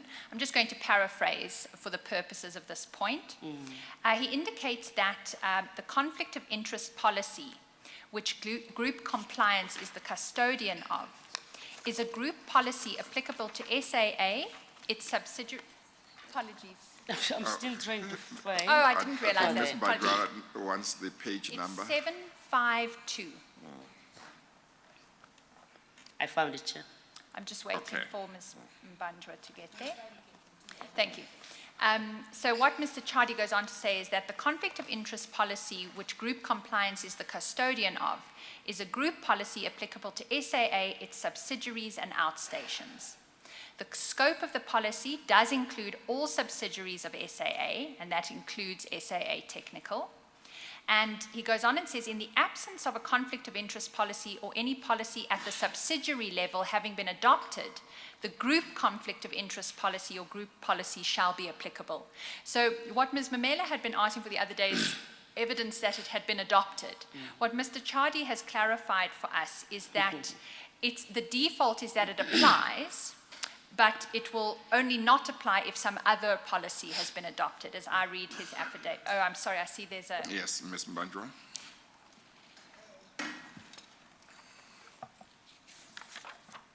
Thank you, Chair. The way I understand it, if a policy has been adopted, the adoption of the policy will be self-evident on the policy itself, or there will be a resolution to say such a policy is adopted.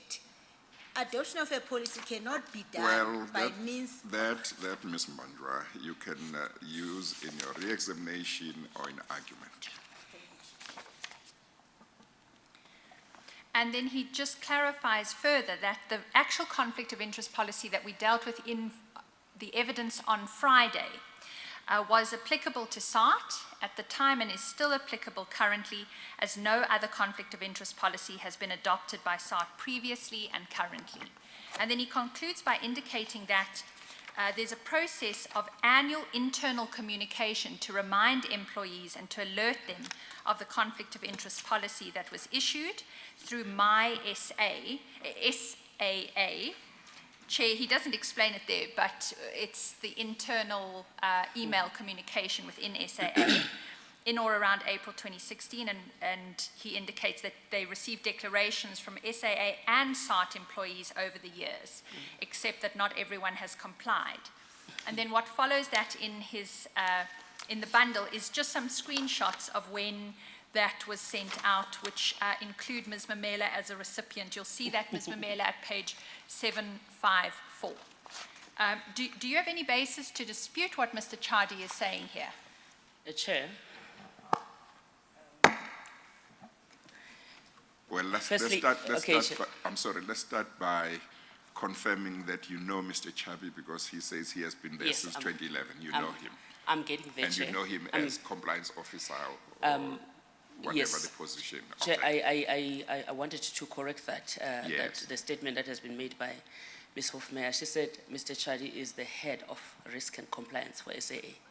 She is not. I think she may have been taking that from the affidavit. Apologies. No, it's not here. If I had said that, it was in error. Yeah, Let me she said read it that. correctly.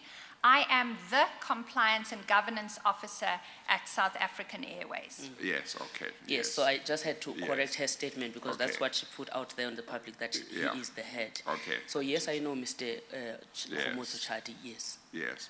Okay, and the question was whether you dispute what he says there. I dispute it to a certain extent, that he's saying Yeah. if like some of the subsidiaries have not adopted the policy, automatically The this group one will does. apply, yeah. Exactly. That you accept. No, I'm saying I dispute that. Oh, you say you dispute exactly, that, yeah, because okay. maybe if Ms. Hofmeyer can actually show me that provision within that, because it should not just be coming from Mr. Chad, it should also be stated in the policy that failure by each subsidiary to adopt their own that is applicable to them. Therefore, this one automatically applies. I will tell you why I say that, Shay, is because the SCM policy is the group policy, and like there is where it talks about applicability. It says that this policy applies to group SAA, and unless where it is stated otherwise. So like, I mean, in that, then it shows that, okay, there is a chapter that talks to SAD. And then like where SAD, like because where SAD is the technical side of SAA, it talks about like the procurement processes of SAD. So I'm saying I don't agree with Mr. Chadi. It's his version, and I'm stating my version. Am I right to say, you say the reason why you dispute what he says is because, as far as you know, there is nothing in writing that confirms that? Yes, I'm saying, Shay, if there was something in that policy, like the SCM policy says, okay, unless stated otherwise, automatically, if the subsidiary does not adopt its own policy, this one automatically applies. Okay. Yes. All right.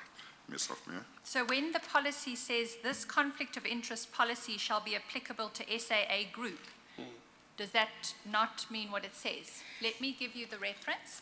It's in DD 25A. I don't have to go there, Chair, but I'm saying yes. Policies are specifics. For instance, like this one, it says outside to be adopted by subsidiaries. And then, like I said, okay, but like there's none that is adopted that I know of that should be signed by the board of SAT. My understanding is that SAT is the separate company from SAA with its own registration number, with its own policies and stuff. So like, I mean, this one should also be there signed by the board and the accounting officer of SAT being the CEO.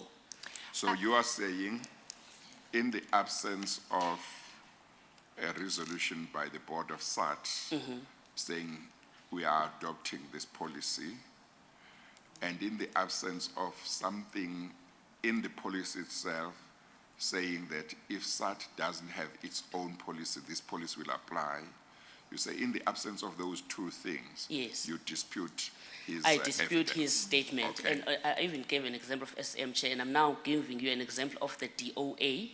SAA, for instance, has got its own DOA, which is also run by the same Mr. Chadi's department. And then like SAA has got its own DOA, and then SAT has got its own separate DOA that is signed by the board and the CEO of SAT. Okay. Ms. Mamela, in fairness to you, the clause that I read does go on. Yeah. It says, it's clause 1.7 at page 439 of Annexure DD 25A. It says, this conflict of interest policy shall be applicable to the SAA Group. It then reads, the policy shall be presented to all subsidiaries EXCO for adoption. Thank you. And Mr. Chadi seems to have been conducting compliance and governance at SAA with a position that said, unless there's a contrary policy adopted, the group policy applies. I understand your evidence to be, unless there's a specific adoption, it won't apply to SAT. Is that right? That's right. So what conflict of interest provisions did apply to SAT employees for them to be able to give their annual declarations of interest? I don't remember any conflict of interest policy, Chair, at SAT that is written. As you had read correctly there, Ms. Hofmeyer, that the department risk and compliance should be going to subsidiaries and present to EXCO and stuff. I don't remember because, as I said, first I was the minute taker for EXCO before I became an EXCO member. So I would remember this kind of decision being taken. Thank you. Ms. Mamela, I'd like to then conclude with your evidence. And in order to do so, we have had evidence over 4 days, Yes. well, 3.5 now. Yes, ma'am. And so what I propose to do is to identify 9 highlighting features of the evidence over the past 4 days, and I want to give you an opportunity to respond to those because it's an effort to round up what we've covered over the period. Okay, so you you're have going to highlight, finish, and then I respond? No, I'll do one by one because it is a list of 9, unless you'd like me to give all 9. No, one by one is much more convenient. Because if you have to respond to 9, can you imagine? It's quite challenging, indeed. No, I was not going she to, will- I thought she'll- she would just round up, like read everything, and then I No. would respond in one go. No, it's much more convenient if To she respond takes one one by by one. one, and then you respond, then it's clear what is being put to you, Indeed. it's clear what your answer is, and then Okay. she moves to the next one. Ms. And it will Mamela, move quite quicker with crisp answers. With yes, no, yes, no. Okay, I'm hoping that the style of questioning will be like that, Chair. Yeah, no, Yeah. that's fine. But remember that I want crisp answers, but if you feel strongly that you need to explain something, Okay. I will keep an eye on that. so what I put to you, Ms. Mamela, is that the evidence over the last 4 days has shown the following. First, that despite the fact that the head of line maintenance, Mr. Makaleng, and the acting CEO at the time, Mr. Piri, established the book value of the GPUs that were to be sold and communicated that book value to the SART board when it took the decision to sell the GPUs, you did not consider the book value of the GPUs when you negotiated with Jm Aviation. And you can say, that's not true, I did take it into account, or it's not true, or it's true, I did not take it into account. And then if you need to explain. That's not anything, true, you Chair. can- That's not true. Yeah, they did not establish any book value other than us in writing down on his submission to the board. And then Chile raising that he was not happy. Yeah, so. Okay. And in the course of your negotiations with Jm Aviation about the price at which SART would sell the GPUs, you did not establish the fair market value of the GPUs. Yes, Chair, because like there was no tender that was ran. The only time procurement establishes fair value is go through tenders. Yes. The third is that you supported the SART board's decision to award the components tender to AAR and Jm Aviation as justifiable.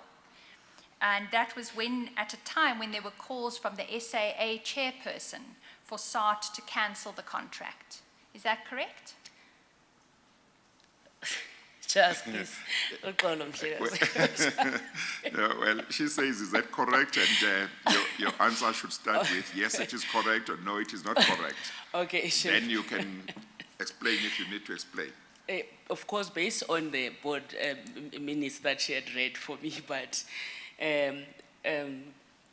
I do remember that Ms. Tutumieni was extremely not happy about the board decision. And when, on the 15th of June, when this was discussed in the board meeting, it was us like now standing up for SAT, not who has made what decision and who's against what, who does not support.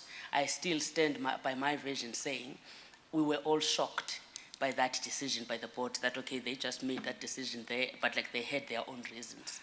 Yeah, I'm done. Chair. So Yeah. you won't say whether you supported or you did not support, Yeah. but you have made your comment. Yes, Chair, because it Okay. gives a certain, yes, because of that, those board minutes and what like was discussed there in June, and after the board had justified responding to Ms. Tutumieni why this was done and National Treasury, yes. The fourth is that you failed to disclose to anyone else at SART that Jm Aviation had been communicating with you and sending you their bid proposal and JV agreement 5 days before their bid was due to be submitted for the final tender. Is that correct? It's correct, Chair. I did not disclose because I don't sit in evaluation team. And you've accepted, I think previously in your evidence, that that communication alone ought to have disqualified them from the bid, correct? That communication with the evaluation team, the people, because like, I mean, even the document says this document, and they're the ones who know that document. I said that okay, if I was sitting there, it would have disqualified them. No, Ms. Mamela, I recall your evidence to be, but you can tell me if you want to retract from that position. You said you weren't aware of it at the time, but I put it to you that if you had been aware of it, whether it would have been in breach of the requirements of the RFB for JM Aviation to okay. communicate at all with you, and I understood your answer to be yes. Yes, yes, Thank you. yes, Chair. Okay. The fifth is that you allowed a contract to be concluded between JM Aviation and AAR, which had various detrimental clauses in it to SART. Is that correct? I allowed. That's not true, Chair. There's a person who's responsible for that, who leads the negotiations and stuff. And that was Ms. Mbeki in your Yes, view? Chair. Albeit that she was subordinate to you and reported to you, correct? She reported to me, but yes, she was leading the legal and contracts management, so that is her role. Yes, and of course, always when there are other issues that she's not happy with, for instance, I'll make an example here quickly, the fact that she said she was not happy with the penalty, being not in the contract. You testified about penalties, yeah. So my understanding is that I had a very close relationship with my staff, and that's something that she would have raised with me, and then I would have supported her and saw how we close that gap. But instead, she continued, and maybe the contract would have been reviewed and amended. And remember, there were lots of other negotiations after the contract was signed, so it would have been reviewed if she had raised that. Yeah. Ms. Banjwa, has it fallen away? Slightly, Chair, just to confirm quickly. I just want to know, because the statement is the contract was detrimental to SARTs. Are those detrimental You aspects? wanted the respects in which it was Yeah, detrimental. thank you, Chair. Okay. Thank you, Chair. It resulted in a BER rate, contribution of 65% as opposed to the 70% that was stipulated in the request for bid. Should I go a bit slower? Oh, okay. There was a BER rate ultimately concluded, which did not follow the 70% contribution required in the RFB, but that was reduced to 65%. Can I? Do you want to respond? Sure. Oh, yes. The BER rate that was stated there, that's exactly what I had made an example earlier on that. That's one thing that if we don't have a background of, or also the public out there does not understand the background, of course it will be taken as such. But the BER, my understanding, it involves the repairs. What is some of the spares are damaged and they have to be sent back for repair, and there are certain days that it needs to take for SAT to send back. But so far, while I was still there, Chair, is the fact that when I called the meeting after a complaint about that, there was a report that proved that actually it was from SAT's side that there was even even those charges from AAR side of late submission of the spares and all that. So it's a bit technical. So I think it will work even much better if a technician explains better. But I'm saying it was from SAT side that was lacking. So they were supposed to actually follow a certain period to send, and then the spare gets repaired and comes back. But they would wait for 72 and then until AR replace that spare with a new one, and they end up charging SAT. So the problem now is from operations or materials management failure to manage that part. Yes. Okay. There was no inclusion of a penalty clause in favor of SART. Oh, okay. I think I've already answered that, Chair.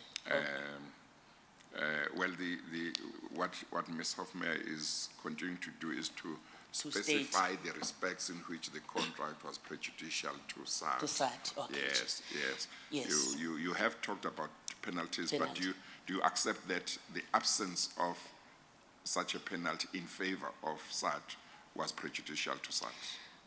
If that is the case, of course, after I've seen that, yes, okay. it was a bit prejudicial. But I think if it was raised by the person who was managing legal and contracts, the contract would have been reviewed before we added, the list of aircrafts on the contract. Okay. Yes, you'll recall Ms. Mbeki's challenge was that she never had an opportunity to review it because it was suddenly signed on the 7th of July. Do you recall that? Remember, Mr. Hofmeyer, the contract is still running, Chair. I traveled with Ms. Mbeki to London to negotiate with AAR, like in terms of additional aircraft and other things in the contract. So my understanding is that, like, before we left South Africa with Mr. Mike Kenny as well, she would have said, okay, you know what, I think this is an opportunity, and then tell me also that, boss, actually, I never heard the side of the contract before it was signed, because that was never reported to me. You understand? So, like, I mean, when we go there, we would have then said, okay, other than, because I remember before we flew to London, we discussed certain things that we have to make sure that are added in the contract. And she was there being the one who's talking on the legal framework. So my understanding is that, like, she should have pushed also for that, or maybe let me and Mike Kenny understand that, okay, the penalty is not there, therefore it should be reviewed. So that amendment, it would have, like, added the penalty. Did you see fit to review the contract at any point to check that it adequately protected SART? Chair, I would have seen it adequate to review the contract if the person who's responsible for managing the contract had raised certain gaps within the contract, because my understanding also, like, before I brought Cookie in, I was holding her position before I joined procurement. So my understanding is that when you manage a contract, you go through it and then raise certain gaps that, okay, actually, this is not to the benefit of the company. Therefore, like, to close this gap, this is what I need to do. I always say, sometimes if there is some sort of unhappiness, like, within the contract between two parties, there is nothing that, like, stops both parties to sit down again and say, okay, hey, well, maybe it was done in a rush or something like that. Let's sit and see if we could close that gap. I don't remember that being raised. There was no inclusion of an escape clause or a termination clause for SART to extricate itself from the contract. Was that, in your view, to SART's prejudice? That, if it's true, Chair, it's also quite Prejudicial. Yeah, exactly. Like, I mean, that's my understanding from the legal point of view and the person who has managed the contracts before. Yeah. And the obligation to make the upfront deposit payment. Do you regard that as having been prejudicial to SART? Sure. In that day, that first day, when we sat there, when I admitted that I was actually sitting during the negotiation, I remember we fought tooth and nail. I was sitting there watching her, supporting her as she was negotiating on behalf of the company. And she pushed back, and remember AR having to show the whole team that it is their policy, their board would not even approve this if this is not done and stuff like. So I'm saying now, from SAT's side, that was really defended during the negotiation. That's why then there was that kind of, like, I mean, the agreement at the end that say, okay, maybe they could have it spread over 6 months, but, like, I mean, that didn't happen. You've established that. They didn't, it wasn't a provision of the tender that they would be entitled to that upfront payment, was it? It was not the provision of the tender. It was not in the tender, Chair. I think that's the reason why we were really skeptical about it. But they won that bargain, it seems. They won that bargain. They won. Yes. Well, do I say yes or no, Chair? If Ms. Mbeki didn't get what she wanted for SAT, you say yes. Okay, yes, I guess, like, she didn't get what she wanted. I think I've given the respects in which it was detrimental. I'll now move to Yes. the next element to round up the evidence. Oh. Ms. Mamela, you also failed to alert. Sorry, I'm is there sorry, an Ms. issue? Mamela. Also, I thought these were 9. No, she's going No. back. She had to pause Oh, on the okay. 9 Excuse- and deal with and give you the respects in which she says Oh, the okay. contract was prejudicial to I SAT. understand. Now Okay. she's going back to To her it list. might be the I'm 4th sorry. or the 5th. I Yeah, think I might be on Chair, this. can I take the water? somebody will bring you water. Okay. Will somebody bring her water, please? The next is that you Oh, failed. okay. Oh.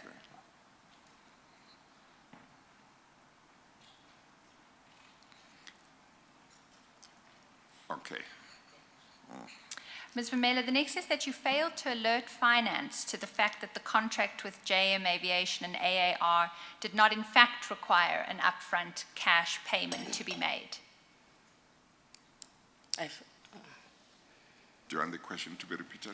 No, I'm hearing it. It's just I was not aware that I had there was that expectation from me to alert finance when finance was sitting during negotiation, and CFO sits at Exco, and understanding is that he knew exactly what was happening. Do you remember the email communications where the finance person says, I need to ask Ms. Mamela about this, and then you respond with, according to the contract? Yes, that's what I had explained, Ms. Hofmeyer, yesterday, that, and you actually even went back to that provision and said maybe that was the provision that I was talking about. It's under some technical thing, it talks about 3 months contract. I said, we were supposed to have, according to the negotiations and stuff. So it's not like they paid this deposit upfront because I had responded to that email. There were lots of processes, Chair, that were followed before the payment was made. Even Dave Area, the CFO, the former CFO, even explained that he had to push hard, there's his email there that I read. He had to push hard for things to be done. And of course, it's not paid from site. As you saw, it had to go to the group CFO of SAA, go through the treasury of SAA, who has to look at certain things, so I'm sure it was not it was not expected of me to be the one who say, okay, pay, or maybe, as you say, maybe that payment was made because I wrote that email. I don't think so. You were the only person who advised on the contract and what it provided. I was not the person who advised on the contract and what it provided. Chair, because of my experience, in terms of contracts management, once the contract is in place, or maybe finance has an obligation to familiarize themselves of the provisions, especially if they are lazy. I know when you're not a lawyer, you're not really go through the whole contract or whatever. Just go through the payment part, or maybe wherever it talks about the deposit and whatever, and know that this is what is expected from them. For me, I think Ms. Hofmeyer, she saw those emails with me writing and stuff and I did say that the reason why I played that role was because my fear was that if we don't pay whatever that we expected to pay as per the contract, there will be an AOG, aircraft on the ground. And once the aircraft is on the ground because of the lack of spares, the first person who gets blamed is me. And that's one thing that I always take accountability of, you see, where it comes to the provision of spares, because that's the duty of procurement, to provide spares to operation to run. Do you accept that you were responsible for contract management at SART? I don't accept, Chair. I said before Ms. Kukenberg came in, I held her position before I joined procurement. So I was responsible for managing contracts, and I was fully involved in there. So at the time when you occupied the position that she was Ms. occupying. Yes. And then I don't know if you remember, I highlighted on Friday, Ms. Hofmeyer, I don't know if you remember about the structure. The contract management at that time, when I was in that position, it was reporting to commercial. So I reported to the then GM commercial, Mr. Asin Malolapiri. And then during the restructuring, it was agreed to move to...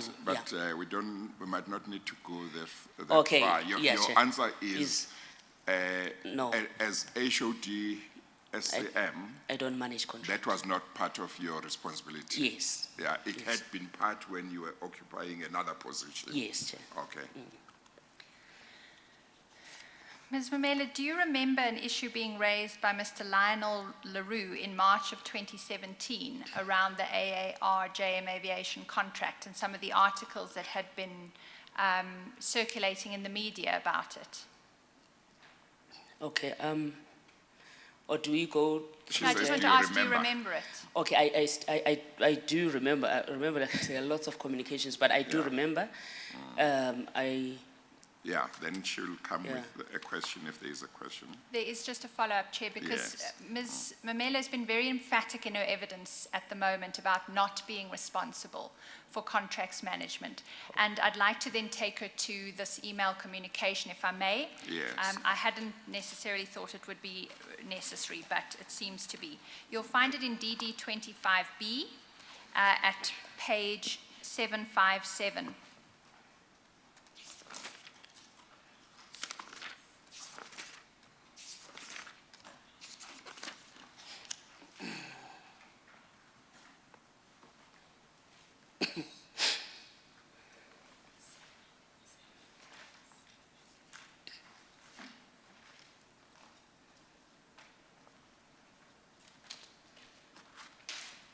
Yes.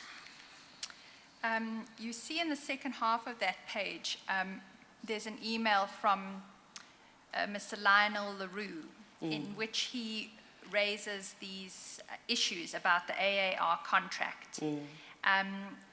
I propose to paraphrase, unless, Ms. Mamela, you think it's necessary for us to read the whole thing into the record.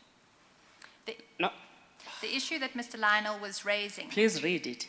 Oh, you do want it read. Hi, colleagues. With regard to our conversation in the meeting on whether Flight Technical could join the SART contract, I've attached a few articles which was published on this contract. The first article states that it's a 5-year contract between SART and AAR Corporation in joint venture with Jm Aviation, as it would cost 125 million US dollars. The second attachment is a request for an interim interdict by Air France against this maintenance contract. The High Court rejected this application, but it does indicate that AAR JM Aviation has submitted a final bid price of US dollars 82,476,062. It begs the question, why the huge increase between the contract and tender prices? And then he goes on to say the last two attachments deal with the Hawks investigation into Deputy Finance Minister SABC Jonas and his alleged involvement in an MOU between SART and AAR, which was signed in 2015. Please do further research to have a clearer understanding around the consideration to join this component maintenance contract. Yeah. He'd circulated that to people other than you. Yeah. And then what happens above that is Bongani Shabalala responds, Chair, I'm now in the middle of the page, to say, speak to Mario Dacuna or Mike Kenny, Lionel. Yeah. And then Mario Dacuna responds, you have to go back a page to 756. This is still on the 14th of March. And what Mario Dacuna says is, hi Bongani, I'm unable to positively answer your email as I don't have full knowledge of the AAR contract or the current status on any legal matters. I've copied Advocate Nonsasa and Cookie on this email. I'm sure they will be able to clarify your matters as set out in your email below. Regards. Yes. And then you respond at the top of page 756. And you say, Dear Lionel, I'm very surprised by your email. Does this mean you've forgotten already who to communicate with regarding any contracts that have gone through procurement? You worked for SART. You should know exactly which department is running these processes. Then you go into detail. Yeah, you don't have to go there. Yeah. Yes. You can So ask what your question. I'm struggling with is why you would respond to a colleague on the basis that he should have been communicating with you and your department about contracts management and the terms of the contract that has gone through a tender process, if in your previous evidence you were saying you didn't play that role. Chair, Yes. I'm sure you had Ms. Hofmeyer reading an email from Mr. Mario Dacuna, where he Yes. said, I'm unable to positively wara, and he said, I have copied Advocate Nonsasa and Kukimbegi on this email. And then that first paragraph, it says, I'm very surprised by your email. Does this mean you have forgotten already who to communicate with? Lionel used to work for SAD, and he understands that contracts are managed by legal and contracts person. Exactly. So like that's exactly what I was saying, that he should have just communicated with the legal and contracts person who manages these contracts so that he can get a proper idea of what was talked about, instead of going on Google and talk about a rumor from the media instead of the facts that are there. Ms. Kukimbeg would have given him the facts because already he was talking about an increase. And when I asked in my email, please highlight where the increase is, he couldn't because there were no facts. He was just relying on the article, on the media. Well, is the position that Ms. Mbeki was the one responsible for managing contracts? Yes, legal and contracts. But she was reporting to you? To me, yes. I take it that the effect of that is that your portfolio, your department, your unit Yes. was responsible for contract management. Who within the unit, who within the department internally was given that responsibility is something else. But your unit, your department was responsible for managing contracts. Is my understanding correct? Yes, but my understanding of Ms. Hofmeyer is that I manage a contract, go through them and have that contracts registered. Therefore, I am the one who's managing contract. No, you I see, don't know. Yeah. you are the head of department. Yes, Chair. You have to take responsibility for the performance of duties of those who report to you, isn't it?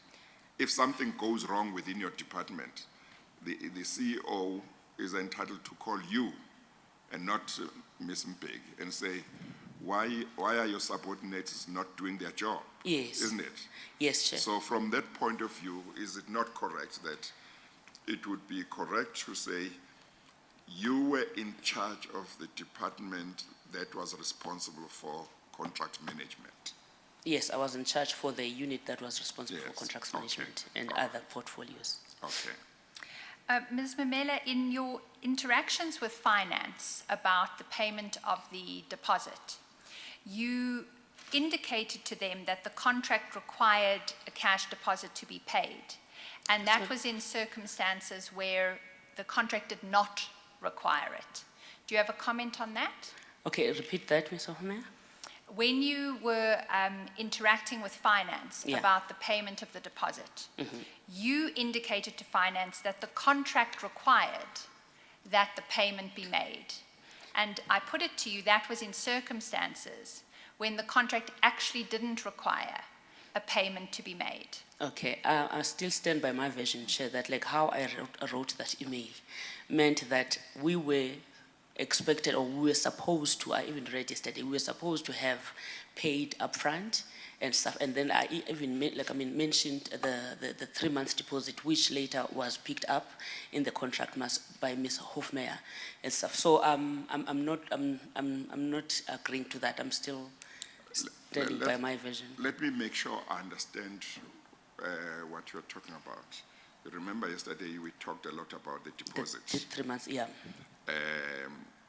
And I thought that when we had that discussion, ultimately you accepted, I thought, and you must tell me if I misunderstood, I thought you accepted that where the contract required payment of a deposit, it required nothing more than the provision of that credit letter or letter of credit guaranteed by a bank acceptable to AAR. Did I understand you correctly? That you accepted that that's what payment of deposit meant, the provision of that letter?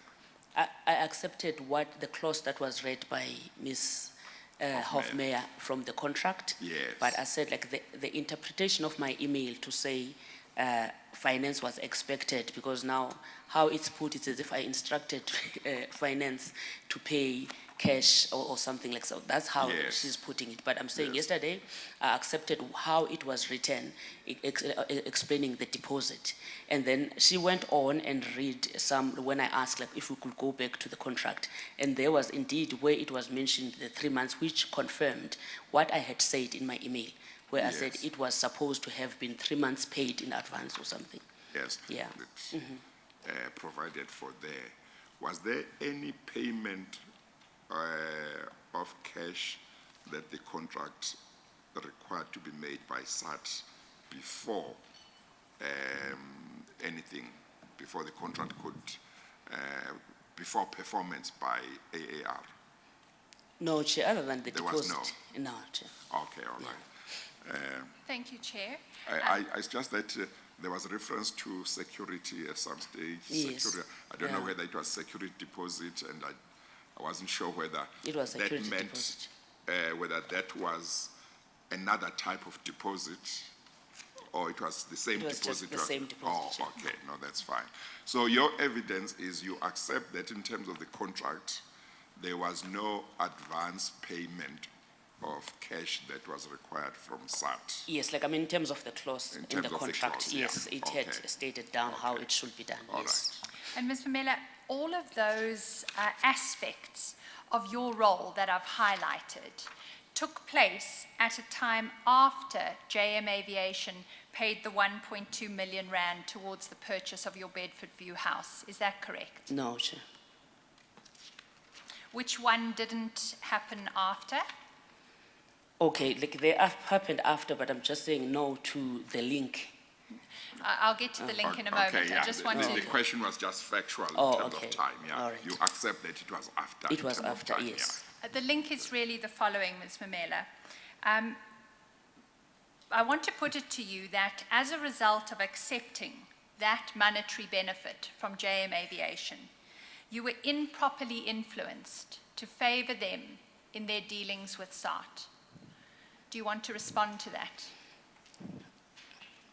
I was improperly in the position to influence them. Well, Okay. what Ms. Hofmeyer is putting to you is that because JM Aviation had made the bought a land, payment, yes. had made this payment, this had the result that you overlooked things in the performance of your work that you should not have overlooked, and SAT was prejudiced. Ms. Hofmeyer, is that correct? Indeed, Chair. Yes, that's what No, that's Chair. what she's putting. No, Chair, and we'll explain that even better on our Yeah, examination. no, you can Yes. explain now. Sorry? You can explain now. No, there is no way where I had influenced the decision to award the contract to AR and JM. And there is no way where I had influenced the decision by any department at SAT to pay AR or JM. So I had said when I was, yesterday when I was talking that it seems that all of a sudden that I'm outside SAT, everybody is now free to point things at Nontsasa because she's no longer there.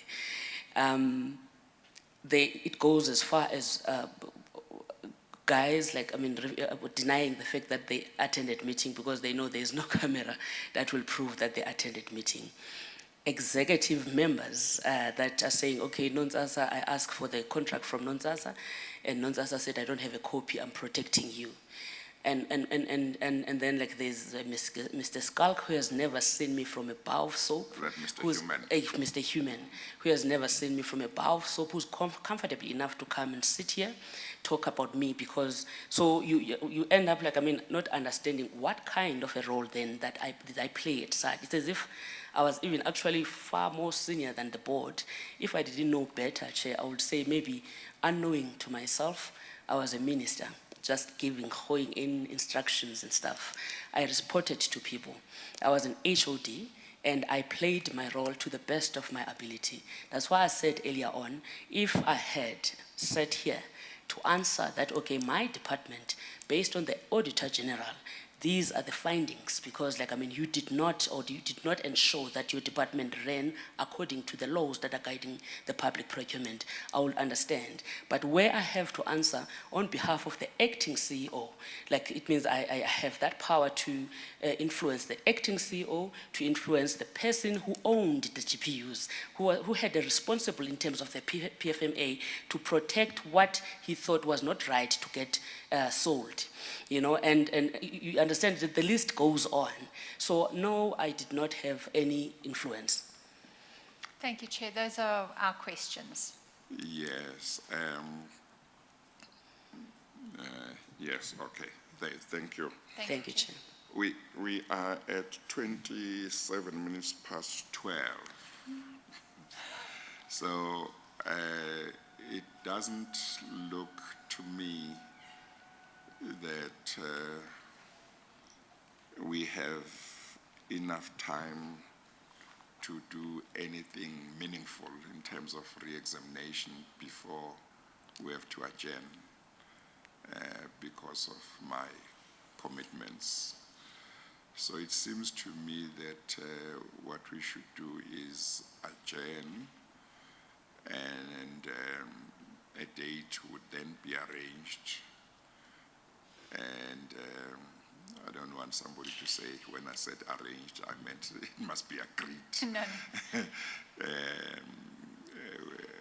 We'll determine the date, and if Ms. Mbandwa has any problem, she will make representations, but we'll determine dates, because we know if you say you'll agree dates with practitioners, you'll never get anywhere. Indeed, so, indeed, Chair. So we will another date will be arranged when Ms. Memela will come back, and then Ms. Mbandwa will get a chance to re-examine. So I think that's what we'll do. We'll have to stop here. Indeed. Ms. Mbandwa, you understand?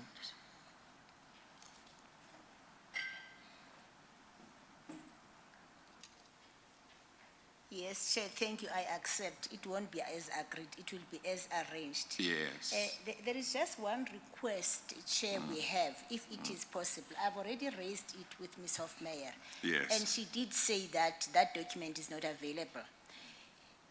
But from our talks with Ms. Hofmeyer, she has said that there is an affidavit that is being prepared for Mr. Osini, that is the acting CEO of SAAT. A Chair will remember that his role is pivotal insofar as the pricing of the GPUs is concerned. So what we are then requesting from Ms. Hofmeyer is, if it can come to pass that before we come back here, that affidavit is finalized, because she said it is being compiled, can we then please have sight of it, because it will greatly assist in our re-examination. Okay. You have raised the issue with her, and Yes, I have. she hears you. Thank you. Okay, thank you. Ms. Memela, you understand what I said, that we'll adjourn, and Yes. then arrangements will be made and you'll come back? I understand, Chair. Okay, all right. Thank you very much to everybody. We'll adjourn. On Monday, we will start at 10. Certainly, Chair. Yeah. And we continue with the aviation Indeed. witnesses. Yeah. Okay, all right. So we'll adjourn for the day. Tomorrow, we are not going to be sitting, and Friday, but we'll resume on Monday. We adjourn. All right.